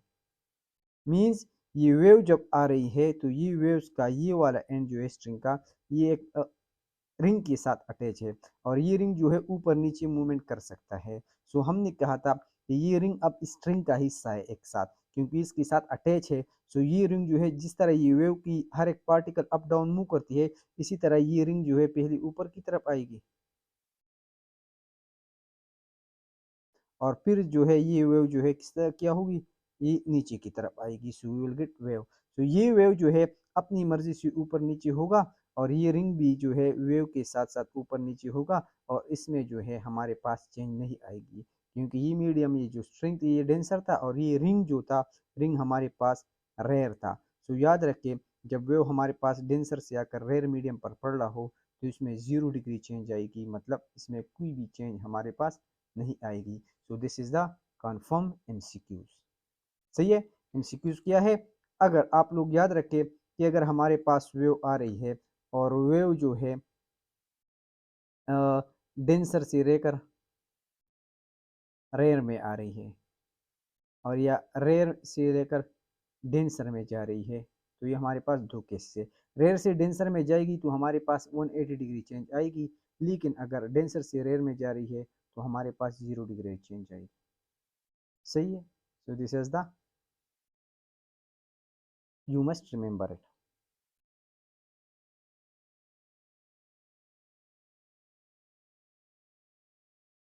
अब यहाँ पर एक एक्सेप्शनल केस भी है, यहाँ पर एक एक्सेप्शनल केस भी है। एक्सेप्शनल केस, एक्सेप्शनल केस क्या है, एक्सेप्शनल केस ये है कि अगर हमारे पास लॉन्गिट्यूडनल वेव्स है, ये हमारे पास लॉन्गिट्यूडनल प्रेशर वेव्स है जो आ रही है, कंप्रेशन है, रेरफेक्शन है, फिर कंप्रेशन है, फिर रेरफेक्शन है, और इसको हमने एक दीवार से अटैच किया, आई मीन डेंसर है।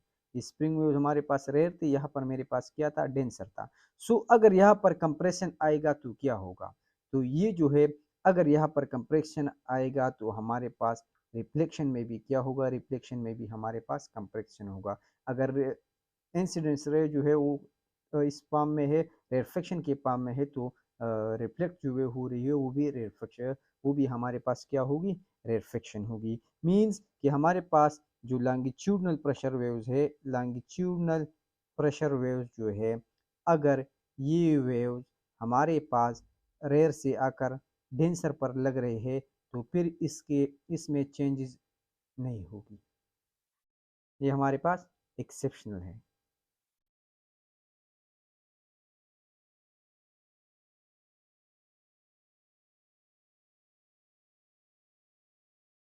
सही है।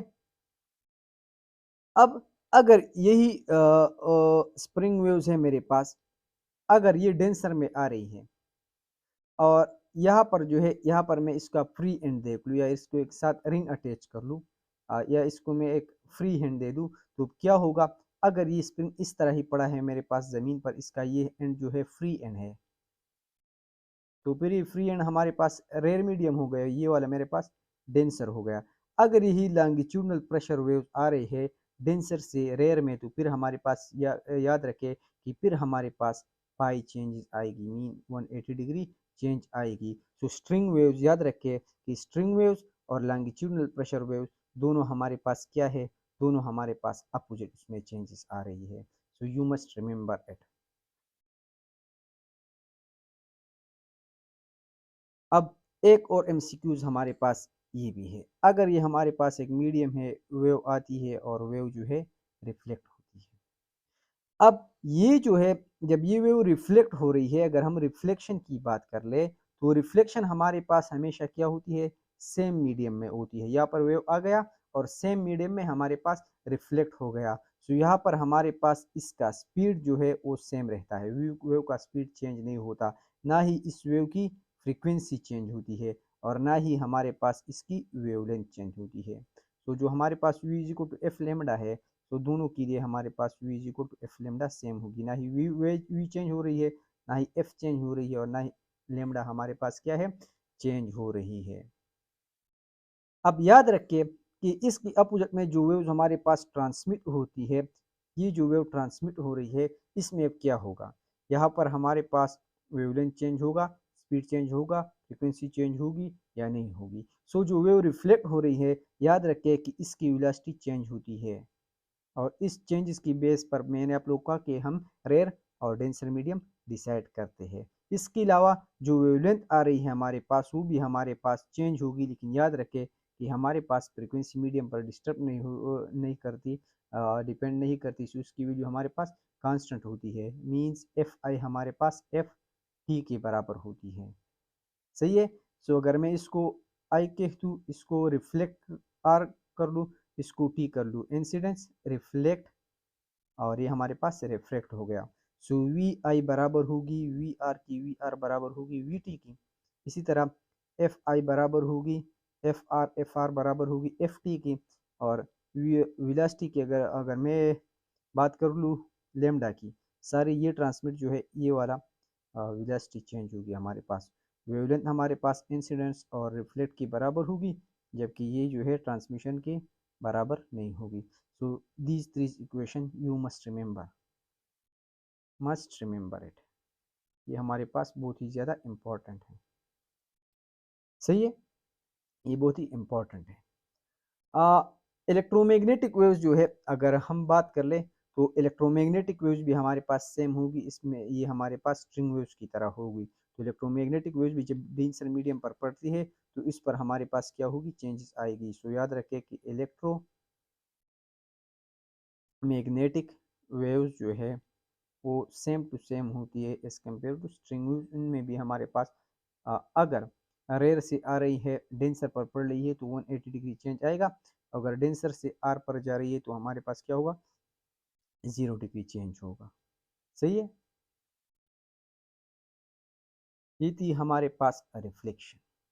अब एक छोटा सा टॉपिक है हमारे पास, ई को जो है आप लोग याद रखें, जिसको पश्तो में अंगई कहते हैं। ई को हमारे पास ये, जब हमारे पास एक दीवार हो या खाली हाल हो, जब हम आवाज़ निकालते हैं, कुछ कहते हैं, तो वो आवाज़ जाकर उस दीवार से दोबारा टकराती है, उस आवाज़ को हम दोबारा सुनते हैं, इसको हम कहते हैं ई को। जब हम अपनी आवाज़ 0.1 सेकंड बाद सुनते हैं, तो इसको हम क्या कहेंगे, ई को। हमारे पास वेलोसिटी जो है ये हमारे पास 333 मीटर पर सेकंड है। हमें पता है कि v is equal to s divide by t, or s is equal to v into t. अगर इस 333 को मैं मल्टीप्लाई कर लूँ, मेरे पास 0.1 से, तो मेरे पास आ जाएगा 33। सही है। अब ये एस जो है ये हमारे पास टोटल डिस्टेंस है, यहाँ से यहाँ तक, फिर वहाँ से दोबारा आने तक। सो इस S1 S2 टोटल हमारे पास क्या है, 33.3। सो अगर मैं एक एस फाइंड करना चाहता हूँ, S1 प्लस S2, मुझे S1 चाहिए, दोनों सेम है, तो इस 33.3 को मैं 2 से डिवाइड कर लूँगा, मेरे पास 17 पॉइंट समथिंग आ जाएगा, 16.9 आता है। तो 17 मीटर हमारे पास डिस्टेंस है, किस चीज़ के लिए, इको के लिए। सो you must remember it. Effective distance हमारे पास ये याद रखें कि हमारे पास 17 होनी चाहिए या 17 से बड़ी होनी चाहिए। So you must remember this relation, this is for echo. अब हमारे पास नेक्स्ट टॉपिक हमारे पास है स्टेशनरी वेव्स। हमारे पास एक स्पेशल टाइप्स के वेव्स है जिसको हम कहते हैं स्टेशनरी वेव्स। स्टेशनरी हम किस चीज़ को कहते हैं, स्टेशनरी हम कहते हैं रेस्ट। तो एक ऐसा वेव जिसमें हमारे पास कुछ पॉइंट्स रेस्ट पर हो, तो इसको हम क्या कहेंगे, इसको हम कहेंगे स्टेशनरी वेव्स। फॉर एग्जांपल ये हमारे पास एक स्ट्रिंग है, ये दोनों साइड पर अटैच है, इसका जो 4 में मैं डिवाइड करूँ 1/4 पॉइंट को, जब मैं इस तरह यहाँ ले आता हूँ, फिर इसको मैं छोड़ लेता हूँ, तो यहाँ पर एक वेव जनरेट होगा इस तरह। फिर जब ये डेंसर मीडियम से रिफ्लेक्ट होती है, तो फिर इस तरह वेव बनेगी, और ये वेव जो है इस तरह चेंज होती रहेगी बिटवीन दीज पॉइंट्स। ये वेव कभी ऊपर होगी, कभी नीचे, या कभी इन ब्लू पोजीशंस में होगी। लेकिन ये जो पॉइंट है, एक पॉइंट, ये पॉइंट जो है ये हमारे पास हमेशा स्टेशनरी होती है। अब इस स्टेशनरी पॉइंट की वजह से इस वेव को हम क्या कहेंगे, इस वेव को हम कहेंगे स्टेशनरी वेव्स। तो स्टेशनरी वेव्स हमारे पास वो वेव्स है जिसमें हमारे पास कुछ पॉइंट्स जो है वो रेस्ट में होती है। अब अगर हमारे पास वेव्स है और वो वेव्स जो है उसकी एम्पलीट्यूड फ्रीक्वेंसी सेम है, और सेम स्पीड पर चल रही हो लेकिन डायरेक्शन हमारे पास अपोजिट हो। फॉर एग्जांपल ये देख लें, इस पॉइंट को जब ये हमारे पास एक स्ट्रिंग है, इसका ये पॉइंट मैं नीचे ले आता हूँ और इसको मैं छोड़ देता हूँ, तो इससे वेव जनरेट होगी। एक वेव इस डायरेक्शन में आएगा, फिर इस डायरेक्शन में, फिर यहाँ पर आकर हमारे पास इस तरह का एक नया वेव बनेगा। अब ये दोनों वेव जो है इस स्ट्रिंग में जब इस डायरेक्शन में आती है तो ये दोनों v1 और v2 दोनों की वेलोसिटी हमारे पास क्या है, सेम है। दोनों की f1 और f2 दोनों की फ्रीक्वेंसी हमारे पास सेम है, लेकिन एक लेफ्ट टू राइट जा रहा है और एक राइट टू लेफ्ट जा रहा है, तो हमारे पास क्या होगी, दोनों की डायरेक्शन अपोजिट है। सो इसके दोनों की मौजूदगी में हमारे पास कुछ वेव्स बनेंगे और उस वेव्स को हम क्या कहेंगे, उस वेव्स को हम कहेंगे स्टेशनरी वेव्स। तो स्टेशनरी वेव्स हमारे पास कब बनते हैं, जब टू वेव्स हो हमारे पास और उन टू वेव्स की वेलोसिटी हमारे पास सेम हो, उनकी फ्रीक्वेंसी हमारे पास सेम हो, उनकी जो वैल्यू है, जो डायरेक्शन है, वो हमारे पास अपोजिट हो। और जब ये वेव्स हमारे पास दोनों एक दूसरे के साथ टकराएंगे, सुपरपोज होंगे, तो उसके नतीजे में जो वेव बनती है उसको हम कहते हैं स्टेशनरी वेव्स। अब ये वेव जो है, ये हमारे पास सपोज स्ट्रिंग है, उसमें ये वेव जनरेट हो रहे हैं, यहाँ इसको राइट में ले जाते हैं। अब इस वेव्स में जो है टू पॉइंट्स हमारे पास बहुत ही इंपॉर्टेंट है। लाइक ये हमारे पास मीन लाइन हो गया। अब ये पॉइंट जो है ये इस मीन लाइन से मैक्सिमम डिस्टेंस पर है। ये देख ले आप लोग, ये सारे पॉइंट्स जो है हमारे पास क्या है, मैक्सिमम डिस्प्लेसमेंट पर है, मींस एम्पलीट्यूड पर है। जो ये पॉइंट जहाँ पर एम्पलीट्यूड हमारे पास मैक्सिमम होता है इसको हम कहते हैं एंटीनोड, और ये पॉइंट जहाँ पर हमारे पास एम्पलीट्यूड ज़ीरो होता है या डिस्प्लेसमेंट ज़ीरो होती है तो इसको हम कहेंगे नोड। या गलत कह दिया मैंने, जहाँ पर हमारे पास एम्पलीट्यूड मैक्सिमम होता है इसको हम एंटी नोड कहते हैं, और जो हमारे पास एम्पलीट्यूड ज़ीरो होती है इसको हम नोड कहेंगे। बिल्कुल सही है। सो एक नोड हमारे पास ये हो गया, एक नोड ये हो गया, एक नोड ये हो गया, एक नोड ये एंड वाला हो गया, ये एक एंटी नोड है, ये एंटी नोड, ये भी एंटी नोड है, ये भी है, ये भी है, ये भी हमारे पास क्या है, एंटी नोड है। सो दो पॉइंट्स हमारे पास बहुत ही ज़्यादा इंपॉर्टेंट है, एक है नोड, दूसरा हमारे पास क्या है, एंटी नोड। एंटी नोड पर हमारे पास एक्स जो डिस्प्लेसमेंट वो एम्पलीट्यूड के बराबर होती है, यहाँ पर डिस्प्लेसमेंट हमारे पास ज़ीरो होती है। अब ये दो पॉइंट्स जो है नोड, इसको अगर आप देख ले तो ये हमारे पास यहाँ से लेकर यहाँ तक जो डिस्टेंस है वो हमारे पास वेवलेंथ की बराबर है। सो ये डिस्टेंस जो है हमारे पास हाफ ऑफ द वेवलेंथ है।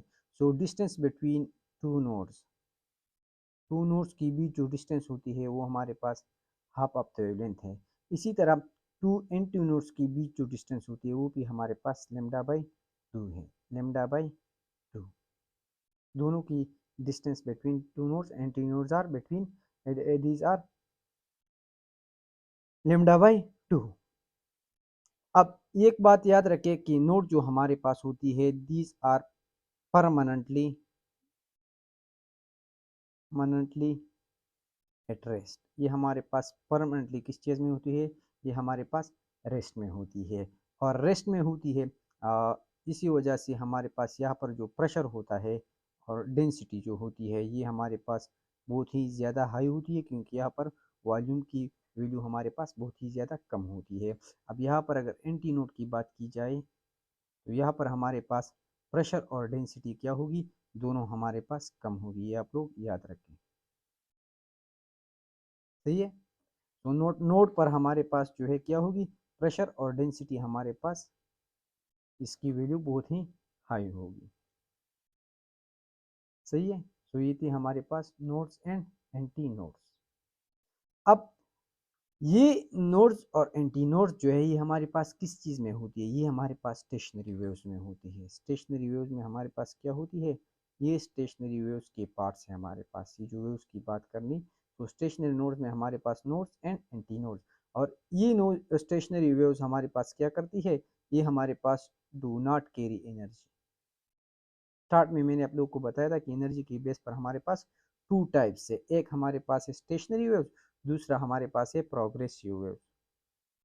प्रोग्रेसिव वेव्स हमारे पास वो वेव्स होती है जो हमारे पास एनर्जी को कैरी करती है, और जो वेव्स एनर्जी को कैरी नहीं करती तो उसको हम कहते हैं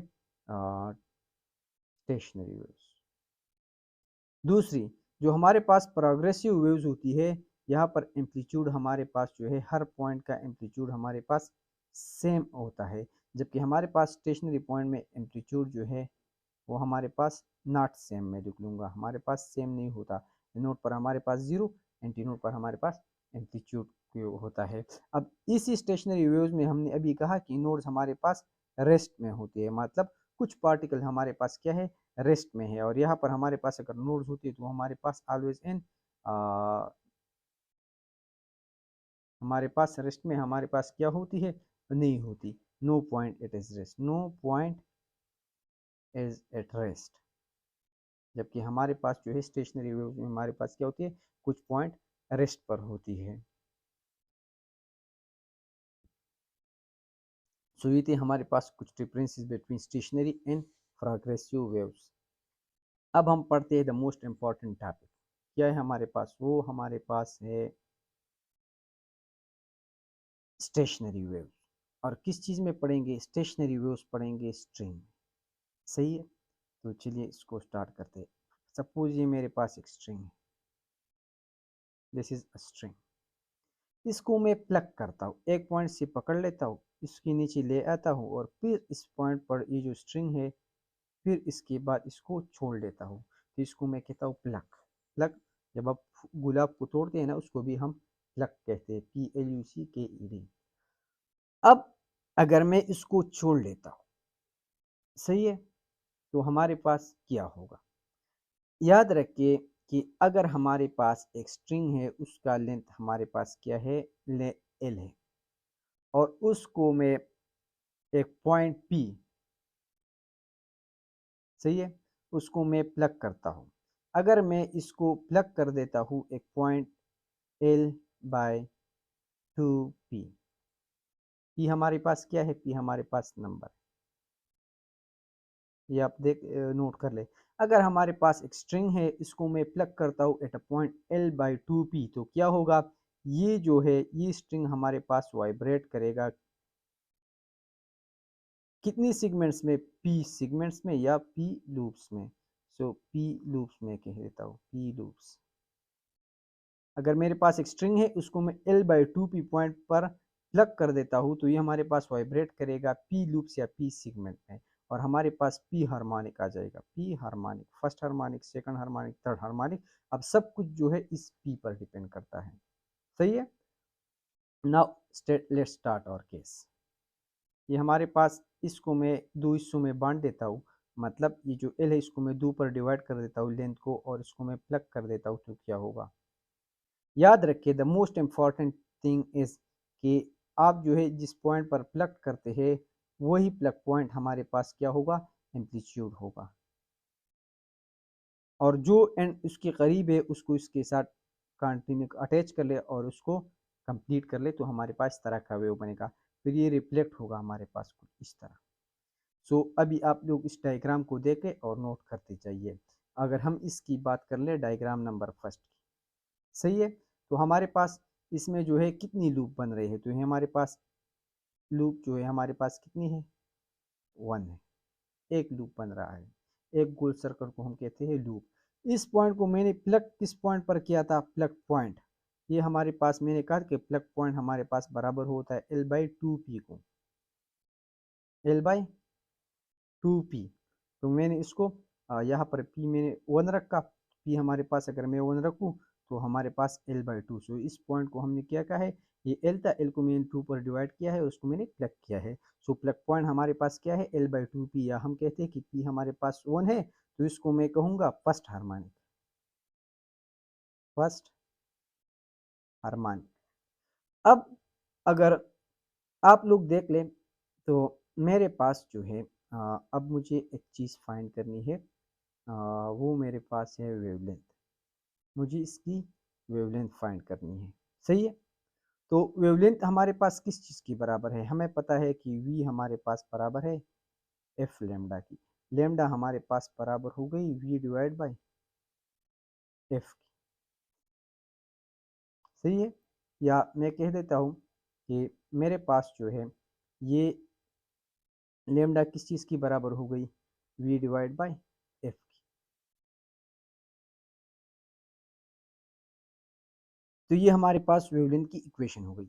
अब यहाँ पर जो वेवलेंथ है वो मैं सीधा सीधा इस एल से फाइंड कर सकता हूँ। कैसे, ये देख ले, ये जो वेव बन रहा है ये कुछ इस तरह है, ये हमारे पास लेंथ था।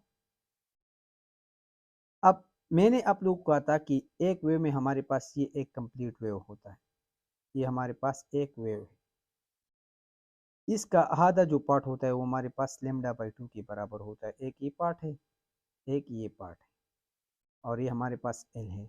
सो इस एल को अगर आप देख ले, ये हमारे पास लेमडा बाई 2 का एक हिस्सा है, ये हमारे पास एक लेमडा बाई 2 है।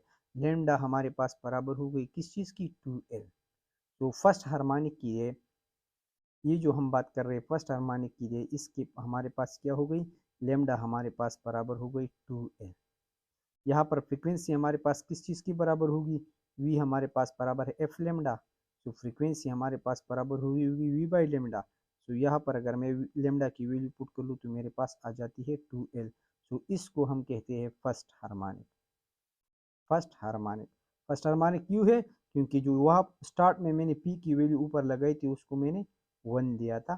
सो this is called first harmonic. अब सेकंड हार्मोनिक की बात करते हैं। Let's consider p is equal to 2p। सो हमारे पास जब P2 होगा, तो जो वैल्यू P की होगी वो हमारे पास उतनी लूप्स होंगी। P मेरे पास 2 है, सो लूप्स मेरे पास क्या होंगी, लूप्स मेरे पास 2 होंगी। और प्लग पॉइंट हमारे पास क्या होगा, जिस रस्सी को मैं प्लग कर रहा हूँ, आप लोगों को मैंने कहा कि प्लग पॉइंट हम जो है इस पी से का पॉइंट करते हैं, वो हमारे पास हमेशा बराबर होता है L बाई 2p। यहाँ पर मैं P की वैल्यू 2 पुट करूँ, 2 2 4। सो मैं इस रस्सी को अब प्लग करूँगा एट पॉइंट 4, L बाई 4। ये मेरे पास L है, इसको मैंने 4 हिस्सों में तकसीम कर दिया, और ये जो फोर्थ पॉइंट है इसको मैंने प्लग कर दिया, तो ये मेरे पास मैक्सिमम वैल्यू बनेगी एम्पलीट्यूड। इसको ये फिर इस तरह आएगा, फिर ये वेव रिफ्लेक्ट होगा मेरे पास, ये वेव दोबारा आएगा। तो आप लोग अभी देख लें, इस वेव को आप देख ले, इसकी डिस्टेंस जो है वेवलेंथ की बराबर है, या हमारे पास इसमें दो हाफ वेवलेंथ है, एक ये वाला हाफ वेवलेंथ है, एक ये वाला हाफ वेवलेंथ है। तो अभी इसके लिए हमारे पास जो है फ्रीक्वेंसी किस चीज़ की बराबर होगी। तो ऑलरेडी मैंने आप लोग कह दिया कि v is equal to F lambda, या f is equal to v by lambda. या से मैं अगर देख लूँ तो ये जो l जो है ये हमारे पास l बराबर है वेवलेंथ की, तो यहाँ पर मैं लिख सकता हूँ v बाई एल। तो ये मेरे पास f2 आ गई। 2 क्यों होंगे, क्योंकि p की वैल्यू मेरे पास 2 है। अब इसी तरह अगर p की वैल्यू मैं 3 ले लूँ तो क्या होगा, p मेरे पास 3 है, तो लूप मेरे पास कितने बनेंगे, 3 बनेंगे। प्लग पॉइंट हमारे पास क्या होगा, प्लग पॉइंट हमारे पास l बाई 2p था। So l by 2 multiply by 3 is equal to 2 3 जार 6। सो मैं एक रस्सी लूँगा, उसको मैं 7 हिस्सों 6 हिस्सों में तकसीम करूँगा, ये मेरे पास 3 हो गए, ये मेरे पास 6 हो गए। इस पॉइंट को मैं जो है इस तरह करूँगा तो मेरे पास इस तरह का वेव बनेगा। सो 1 2 3, 3 लूप्स मेरे पास बन गए। फ्रीक्वेंसी हमारे पास बराबर होगी वी बाई लेमडा की। मुझे लेमडा फाइंड करनी है, तो ये देखें, ये हमारे पास एक लेमडा बाई 2 है, ये मेरे पास दूसरा लेमडा बाई 2 है। एक लूप का जो लेंथ होता है वो लेमडा बाई 2 है। ये सारा मेरे पास क्या है, एल है। एक एल में हमारे पास 3 लेमडा बाई 2 है।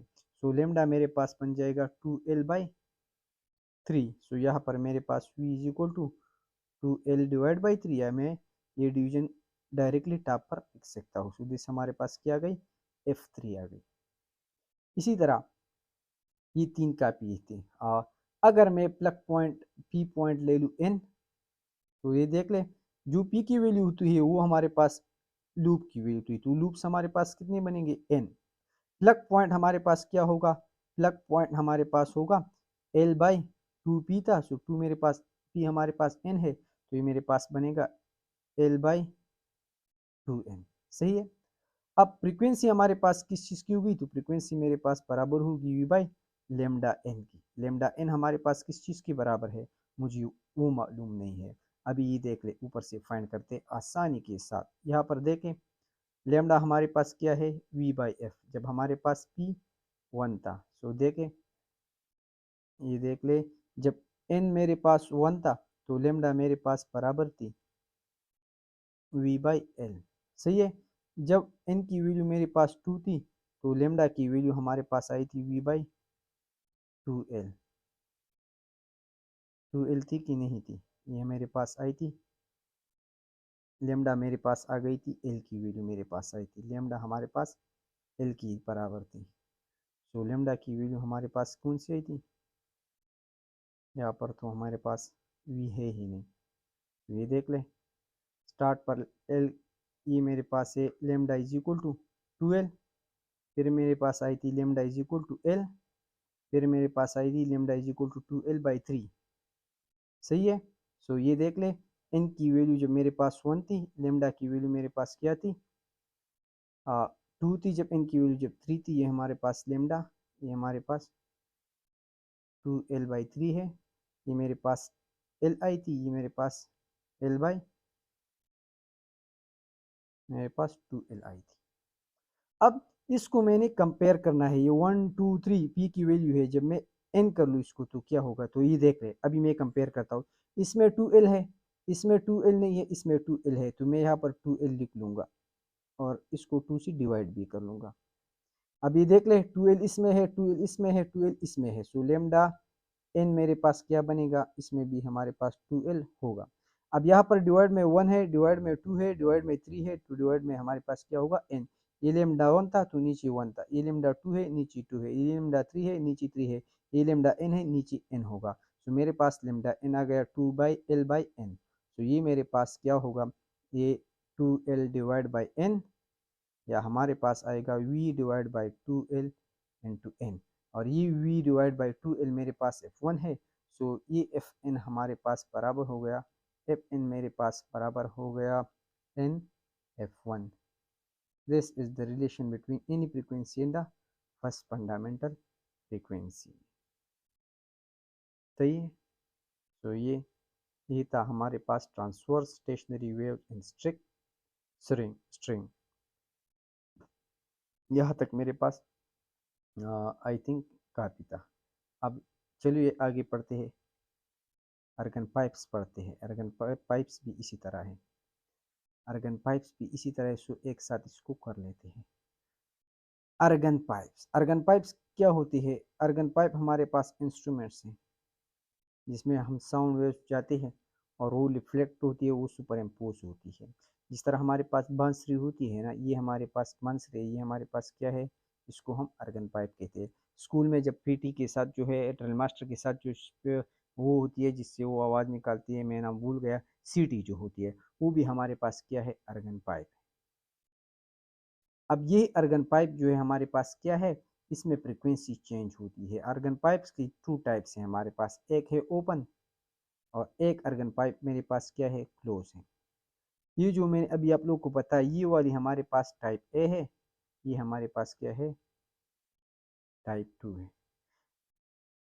अब अगर आप लोग देख ले कि ये दोनों हमारे पास अर्गन पाइप है, ये सर भी ये वाला हेड भी ओपन है, ये वाला कार्नर भी ओपन है, दोनों का एक एक साइड हमारे पास क्या है, ओपन है। सो अगर पाइप हमारे पास ओपन हो या क्लोज हो, दोनों का एक हेड जो है वो ओपन होगा। अब अगर इसका दूसरा हेड भी हमारे पास ओपन है तो इसको हम कहेंगे ओपन अर्गन पाइप। अगर ये हमारे पास इस तरह क्लोज है तो इसको हम कहेंगे क्लोज अर्गन पाइप। सो याद रखिए कि क्लोज अर्गन पाइप में एक हेड हमारे पास ओपन होता है, दूसरा क्लोज, जबकि ओपन अर्गन पाइप में हमारे पास दोनों हेड्स जो होते हैं, दोनों साइड्स जो होते हैं, वो हमारे पास क्या होते हैं, वो हमारे पास क्लोज होते हैं, ओपन होते हैं सारी। अब हर टॉपिक में एक की होती है। सो यहाँ पर हमारे पास अर्गन पाइप में की ये है कि अगर हमारे पास ये एक अर्गन पाइप है, अगर इसका एंड क्लोज है तो क्लोज एंड पर हमेशा हमारे पास नोड बनेगा, नोड्स हमारे पास हमेशा रेस्ट में होती है। अब जो ओपन एंड है, याद रखिए कि ओपन एंड में हमारे पास हमेशा जो है एंटी नोड होगा, ये नोड ये एंटी नोड। तो ये 2 पॉइंट्स अगर आप लोगों को याद हो तो फिर ये टॉपिक को आगे पढ़ने की ज़रूरत नहीं है, ये बहुत ही ईजी है। सही है।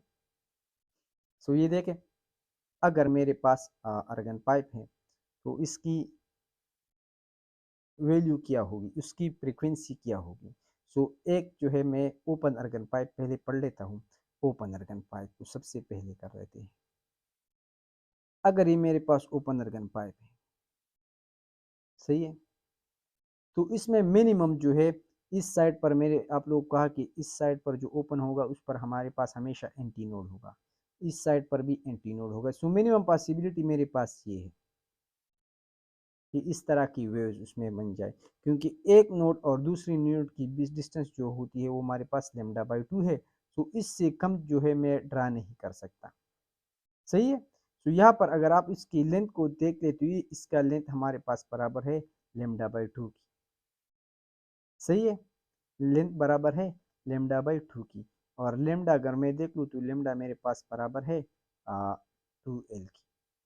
ये लेमडा अगर मैं इसे ऐसे पॉइंट करूँ l is equal to λ/2, so lambda is equal to इस साइड पर आ जाएगी, मेरे पास ये इक्वेशन आएगा। अगर मैं फ्रीक्वेंसी फाइंड करना चाहता हूँ तो मुझे पता है कि v is equal to F lambda, f is equal to v divide by lambda, और एफ मेरे पास ये f1 है, so f1 is equal to v divide by lambda के बजाय मैं 2l लिखूंगा। f1 is equal to v divide by lambda 1, so ये मेरे पास फंडामेंटल फ्रीक्वेंसी हो गई। सेम फ्रीक्वेंसी आ गई जो हमारे पास ट्रांसवर्स स्ट्रिंग में थी। अब ये भी पॉसिबिलिटी है अगर मेरे पास जो है एक इस साइड पर एंटी नोड हो और एक इस तरह का वेव, मींस एंटी नोड दो एंटी नोड, तीन एंटी नोड, ऊपर दो थे अब तीन हो गए।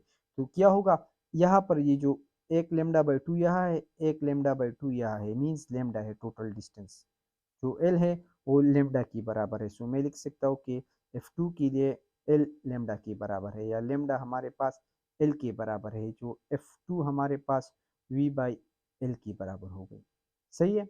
अब फिर मैं एंड में कंपैरिजन करूंगा, इस पाम में लिख लेता हूँ, तो मैं ऊपर मेरे पास 2l है नीचे नहीं है, सो मैं इसको 2 से मल्टीप्लाई करता हूँ, 2 से डिवाइड करता हूँ, तो मेरे पास आ जाएगा 2v डिवाइड बाई 2l, और v डिवाइड बाई 2l मेरे पास F1 थी तो मेरे पास F2 आ गई 2 इंटू F1।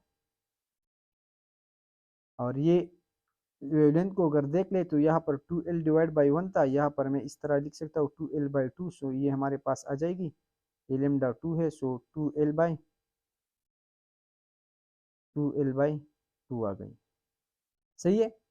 अब अगर मेरे पास ये अर्गन पाइप है ओपन, और यहाँ पर एक पॉसिबिलिटी ये है कि अब मेरे पास तीन लूप्स हों, एक दो कंप्लीट और एक हाफ हाफ है, सो 1 लूप 2 लूप, और ये जो है 3 हाफ, ये 3 डैश और 3 डैश में, और इस दोनों को मैं कंबाइन करूँ तो एक लूप बनेगा। सो एट पॉइंट 3 जब हमें F3 फाइंड कर रहा हो तो हमारे पास लूप्स भी हमारे पास क्या होगी, लूप्स भी हमारे पास 3 होंगे। सो ये मेरे पास, अब आप लोग देख ले कि ये हमारे पास है एक λ/2, ये हमारे पास दूसरी λ/2, ये हमारे पास तीसरा λ/2, मतलब ये इस लेंथ में हमारे पास 3 टाइम्स कौन सी चीज़ आ गई है, λ/2। सो एल मेरे पास बराबर हो गई 3 λ/2, ऊपर मेरे पास पहली थी λ/2, फिर यहाँ पर मैं इसको इस तरह भी लिख सकता हूँ 2 λ/2, ये 3 λ/2 आ गई। सो वेवलेंथ मेरे पास क्या आ जाएगी, वेवलेंथ इससे मैं पॉइंट कर लूँ तो मेरे पास ऑटोमेटिकली आ जाएगी 2l/3। F3 अगर मैं लिखूँ तो मेरे पास F2v डिवाइड बाई लेमडा आएगी, और लेमडा मेरे पास 12/3, इसको मैं ऊपर इस तरह डायरेक्टली लिख सकता हूँ। अगर मैं n की बात कर लूँ, for to find Fn, loops मेरे पास कितने बनेंगे, लूप्स मेरे पास n बनेंगे।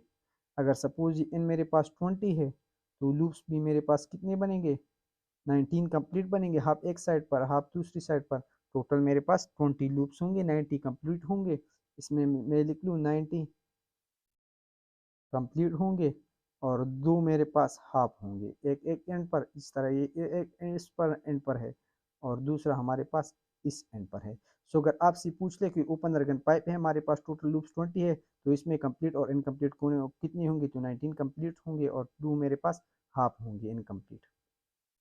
इसी तरह एल किस चीज़ के बराबर होगी, सो ये देख ले, λ1 के लिए λ/2 थी, फिर उसके लिए या मैं इसको मैं ये मेरे पास 2l/2 हो गई, फिर हमारे पास 3l/2 हो गई, मीन्स हर एक में मेरे पास, अगर आप लोग देख ले तो मेरे पास क्या है, ये एल हमारा L lambda by to constant है, इसमें हर एक में लेमडा बाई टू आ रही है, तो यहाँ पर भी मेरे पास लेमडा बाई टू आ जाएगी। लेकिन F3 में हमारे पास 3 थी, तो ये हमारे पास 4 होगी। इसी तरह लेमडा मेरे पास किस तरह आएगी, लेमडा मेरे पास आ जाएगी 2L बाई एन। इसी तरह एफ एन आ जाएगी एन वी बाई 2L ऊपर की तरह सब की तरह। 3 के लिए 3 था, ये देख ले, 3 के लिए 3, 2 के लिए 2, तो n के लिए क्या होगी, n के लिए n होगी। सो लेमडा मेरे पास बराबर होगी 2L बाई 20 और F20 बराबर होगी 20V बाई 2L। ये मेरे पास हो गया ओपन अर्गन पाइप। तो याद रखें कि Fn मेरे पास बराबर होता है NF1। ये किस चीज़ के लिए, ये हमारे पास तब होगा तब हमारे पास अर्गन पाइप होगा, ओपन अर्गन पाइप, सही है। और लेमडा बराबर होगी 2L बाई n। तो this is the for open organ pipe.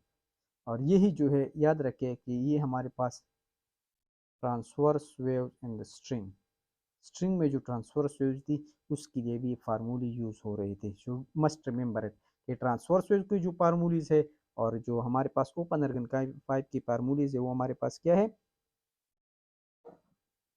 वो हमारे पास सेम होगी। अब हमारे पास जो है क्लोज अर्गन पाइप है, उसमें क्या होगा,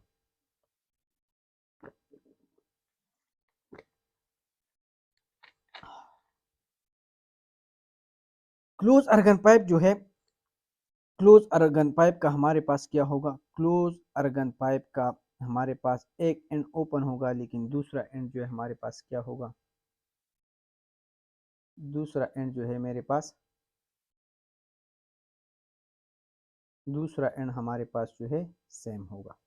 सॉरी सेम नहीं होगा, वो कंप्यूटर पे काम कर रहा था। क्लोज अर्गन पाइप में क्या होगा, एक एंड क्लोज होगा, दूसरा ओपन होगा। अगेन ओपन साइड पर हमारे पास एंटी नोड बनेगा, यहाँ पर नोड बनेगा, एंटी नोड, ये हमारे पास नोड। तो चलिए पढ़ते हैं, पॉसिबिलिटीज कितनी है एक एक को पढ़ लेते हैं। ये एक मेरे पास है, ये दूसरा हो गया, ये मेरे पास तीसरा, और फिर डायरेक्टली चौथे की बजाय मैं Fn लिख लेता हूँ। यहाँ पर F1, यहाँ पर फिर F2 फाइंड करूँगा, फिर F3, फिर F4। यहाँ पर directly lambda 1, lambda 2, lambda 3, lambda n। जब पहली फ्रीक्वेंसी मुझे फंडामेंटल फाइंड करनी है तो एक पहली पॉसिबिलिटी ये, यहाँ पर नोड, यहाँ पर एंटी नोड, और एंटी नोड का डिस्टेंस हमारे पास याद रखिए कि हमेशा लेमडा बाई 4 होता है। रीज़न हमारे पास ये है कि ये कंप्लीट वेव की अगर मैं बात कर लूँ तो ये मेरे पास कंप्लीट वेव है, ये 1 2 3 4, 4 दफ़ा इसको मेरे लेमडा को 4 में डिवाइड किया है। सो ये हमारे पास लेमडा बाई 4 हमारे पास 4 पार्ट्स है। सो नोड और एंटी नोड का जो डिस्टेंस है वो हमारे पास लेमडा बाई 4 के बराबर है। सो यहाँ पर ये देख लें, एल जो है मेरे पास बराबर है लेमडा बाई 4 की। सो लेमडा मेरे पास बराबर हो गई 4 टाइम्स ऑफ एल, जबकि ऊपर हमारे पास ओपन अर्गन पाइप पे ये 2 आई थी। इसी तरह बिना टाइम ज़ाय किए मैं इसको इस तरह कर लेता हूँ। तो ये मेरे पास लेमडा बाई 4, एक ये लेमडा बाई 4, एक ये लेमडा बाई 4, 3 दफ़ा मेरे पास लेमडा बाई 4 आ गए। तो लेंथ बराबर हो गई 3 times of lambda by 4। Lambda यहाँ से अगर मैं फाइंड कर लूँ तो लेमडा मेरे पास आ जाएगी lambda two 4L divide by 3। यहाँ से अगेन ये देख ले,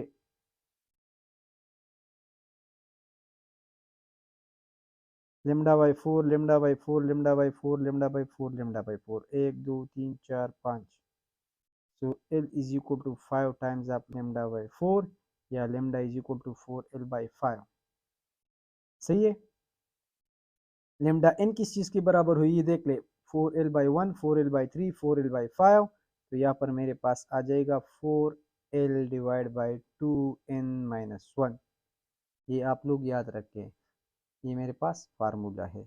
ये कहाँ से आया, इसको अगर आप देख ले, ऊपर अगर लेमडा 1 होगी तो मेरे पास 1 होगी, कैसे, इस 2n माइनस 1 में अगर मेरे पास n की वैल्यू 1 होगी तो मेरे पास आ जाएगी 2 1 जार 2 माइनस 1, 2 1 जार 2 माइनस 1 तो 1। जब 2 होगी तो मेरे पास 2 2 जार 4 माइनस 1, 2 2 जार 4 माइनस 1 3 आता है। जब मेरे पास 3 होगी तो 2 3 जार 6 माइनस 1 इज इक्वल टू 5। सही है, तो ये देखिए 3 5 था, 2 3 था, सो हमारे पास n होगा तो n के बजाय क्या होगा, n के बजाय 2n माइनस 1 होगा। इसी तरह फ्रीक्वेंसी हमारे पास बराबर होती है v बाई लेमडा की, सो मेरे पास v बाई 4l आता है। फिर मेरे पास v by 4l divide by 3, सो 3 को मैं ऊपर लिख सकता हूँ। यहाँ पर मेरे पास आ जाएगा v बाई 4l, लेकिन यहाँ पर 5 आएगा, और यहाँ पर मेरे पास क्या है, v बाई 4l है, लेकिन ऊपर मेरे पास 2n माइनस 1 अगेन आ जाएगा। सो याद रखिए कि अगर मैं open organ pipe, close organ pipe की बात कर रहा हूँ तो मेरे पास लेमडा बराबर होगी किस चीज़ की, लेमडा मेरे पास बराबर होगी 4l इंटू 2n माइनस 1, और एफ एन मेरे पास बराबर होगी 2n minus 1 into we by 4l। सही है, ऊपर फंडामेंटल फ्रीक्वेंसी f1 जो थी ओपन की है, मेरे पास आई थी v बाई 2l, जबकि यहाँ पर मेरे पास f1 क्या है, क्लोज की है, v बाई 4l। ये आप लोग याद रखें। So these are the formulas, must remember it। आज के लिए इतना ही काफ़ी है। एक टॉपिक ले गया है, वो टॉपिक मेरे पास है आई थिंक डॉपलर इफेक्ट। तो डॉपलर इफेक्ट में इंशाल्लाह नेक्स्ट क्लास में पढ़ेंगे। छोटा सा टॉपिक है, एक एमसीक्यू कन्फर्म है उससे। तो डॉपलर इफेक्ट की अगर बात कर ले तो डॉपलर इफेक्ट हमारे पास वो इफेक्ट है जो हमें बताता है कि हमारे पास फ्रीक्वेंसी में चेंज आएगी, फ्रीक्वेंसी चेंजेस। सही है, और with respect to motion of source R L, S R L, S मतलब source, R L mean listener. अगर हमारे पास सपोज साउंड वेव्स है, और एक जगह से आवाज़ आ रही है माइक से, स्पीकर से, और मैं उसको सुन रहा हूँ तो मैं लिसनर हो गया, और जो चीज़ साउंड प्रोड्यूस कर रही है वो हमारे पास सोर्स हो गई। सो उस चीज़ से जो फ्रीक्वेंसी निकल रही है, याद रखिए कि वो कांस्टेंट होगी, लेकिन एफ डैश जो फ्रीक्वेंसी हम सुन रहे हैं उसमें चेंजेस आएगी। सो डॉपलर इफेक्ट हमारे पास क्या है, change in apparent frequency. Change हमारे पास क्या है, change in apparent frequency, apparent frequency, apparent frequency changes. Apparent frequencies में जो चेंजेस आ रही है उस इफेक्ट को हम कहेंगे डॉपलर इफेक्ट। डॉपलर एक साइंटिस्ट था, उसने कहा कि हमारे पास सोर्स या लिसनर और वो जब मोशन कर रही होती है तो हमारे पास क्या होता है, फ्रीक्वेंसीज में अपरेंट फ्रीक्वेंसीज में चेंज आते हैं। उसको हम, इस इफेक्ट को हम क्या कहते हैं, इस इफेक्ट को हम कहते हैं डॉपलर इफेक्ट। ये इंक्रीज होगी या डिक्रीज होगी, हमारे पास सेम होगी। अब एक बात और याद रखें कि ये जो है साउंड वेव्स पर एप्लीकेबल है, इसके अलावा लाइट वेव्स पर भी जो है हमारे पास क्या है, दोनों में सेम टू सेम अप्लाई है। अगर आप बुक्स की बात कर ले तो बुक्स में सारे एग्जांपल साउंड पर होते हैं, लेकिन याद रखें ये जो है डॉपलर इफेक्ट हमारे पास क्या होता है, लाइट के लिए भी हम इसको अप्लाई कर सकते हैं। सो ये हमारे पास एमसीक्यूज में बार बार आता है। अगर मेरे पास सोर्स, ये हमारे पास एक स्पीकर है, जो एक गाड़ी है सुजुकी जो चिकन पे रुख कर रही है और आवाज़ें लगा रही है, चिकन लो चिकन लो चिकन लो, मुर्गे ले लो, 20 किलो 100 रुपये मुर्गे ले लो, buy one get one free पर है। लेकिन जो भी आवाज़ उससे निकल रही है ये मेरे पास क्या है, इसको हम कहेंगे सोर्स ऑफ द साउंड। अगर जो मैं सुन यहाँ पर बैठा हूँ, मैं इसको सुन रहा हूँ तो मैं क्या हो गया, मैं लिसनर हो गया।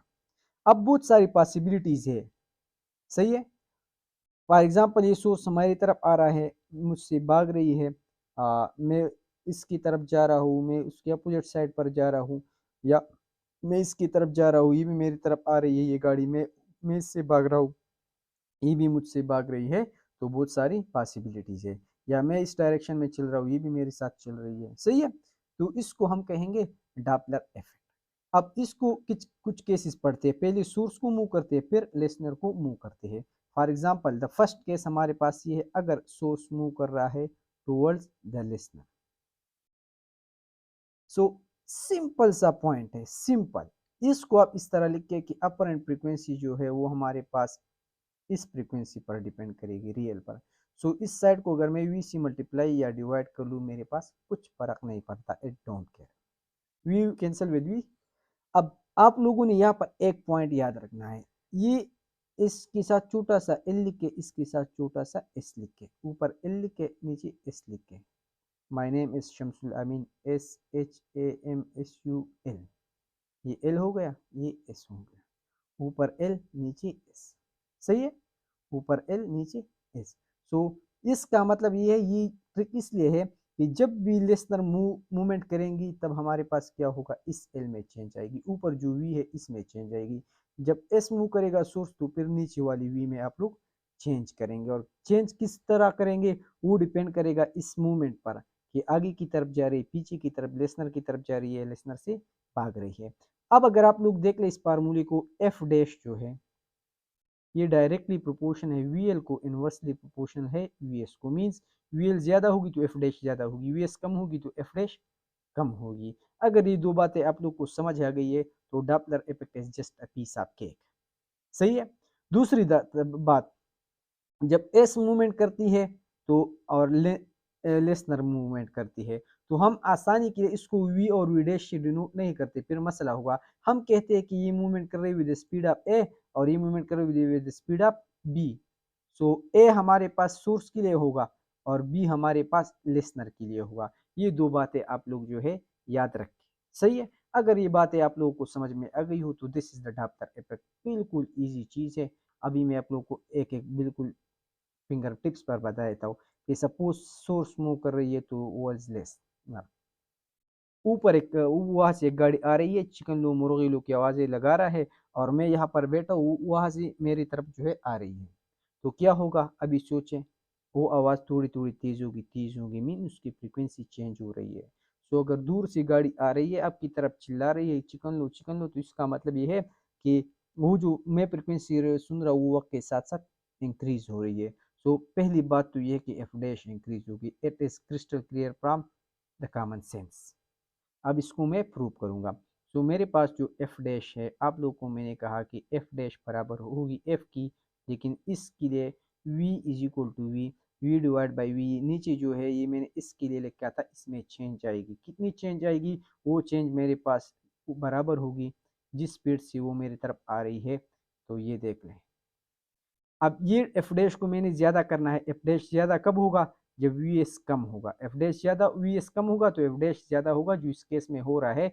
सो वी एस मसला ये है कि वी जो है कितना कम होगा, तो जिस स्पीड से ये सोर्स लिसनर की तरफ आ रहा है उसी स्पीड के हिसाब से ये कम होगा। फॉर एग्जाम्पल ये वी बाई वी तो मेरे पास पहले 10/10 था, सो इससे 1 आ रहा था सपोज, लेकिन अब मेरे पास क्या होगा, 10/10 - 5 है तो मेरे पास 2 आ रहा है, तो कुछ वैल्यू इसकी ज़्यादा हो रही, ओवरऑल इसकी वैल्यू ज़्यादा हो रही है, इसी वजह से एफ डैश हमारे पास ज़्यादा होगा, किस चीज़ से, एफ से। सो this was the Doppler effect.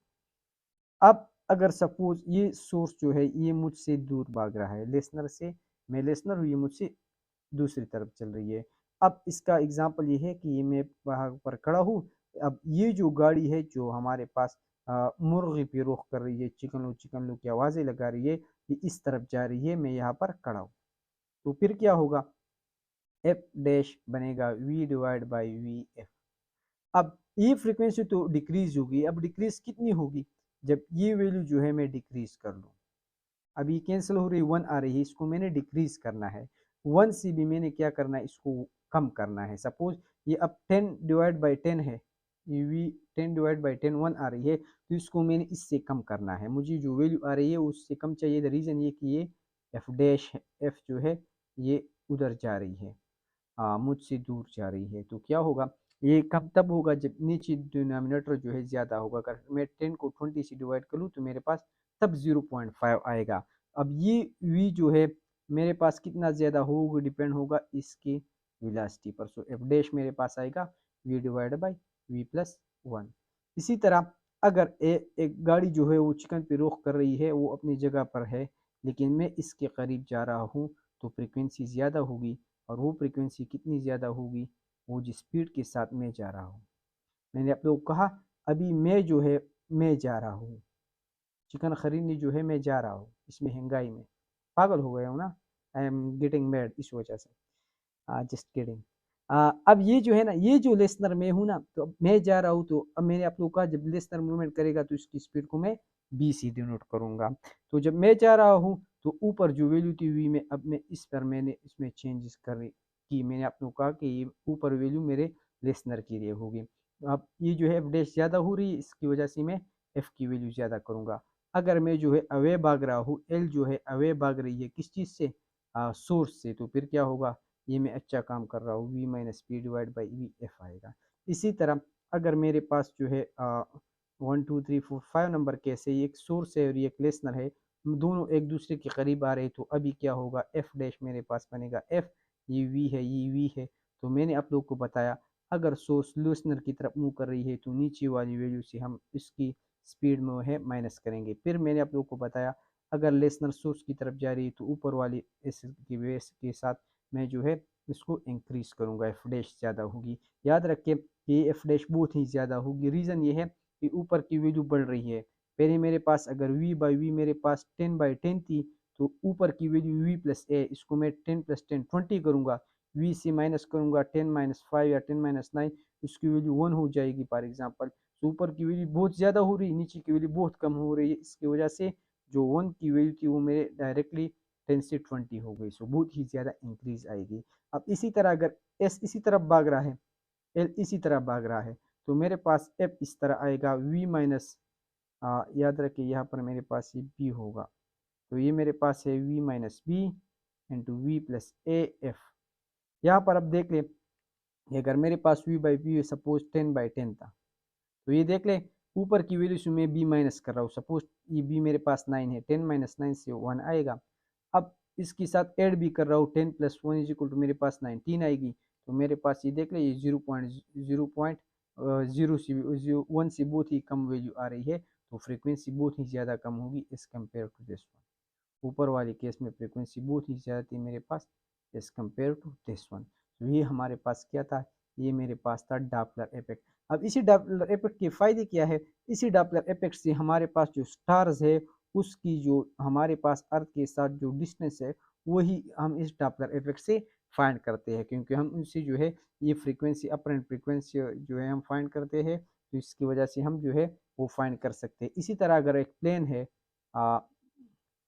एक प्लेन जा रही है इसी पोजीशन में, तो इसकी जो स्पीड है, प्लेन की जो स्पीड होती है उसको भी हम प्लेन से, इसको हम डॉपलर इफेक्ट से फाइंड करते हैं। जिस डायरेक्शन में जा रही है उसको भी हम इस डॉपलर इफेक्ट से फाइंड कर सकते हैं। अगर एफ इंक्रीज हुआ तो इसका मतलब है कि हमारी तरफ आ रही है, अगर डिक्रीज हो रही है तो इसका मतलब है कि ये जा रही है। और इसी तरह हमारे पास जब पानी के अंदर सबमेरीन्स होती है तो उसको भी हम क्या करते हैं, उसको भी हम डॉपलर इफेक्ट से फाइंड करते हैं। सही है। और एंड में जो है एक छोटा टॉपिक था अल्ट्रासोनिक।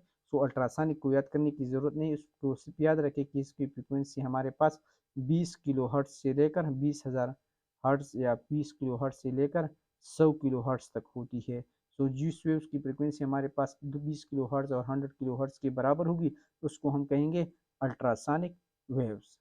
सही है। और इसका वेवलेंथ हमारे पास होता है 10⁻⁻8 मीटर। तो दिस वाज अल्ट्रासोनिक वेव्स, बहुत ही ज़्यादा इंपॉर्टेंट है।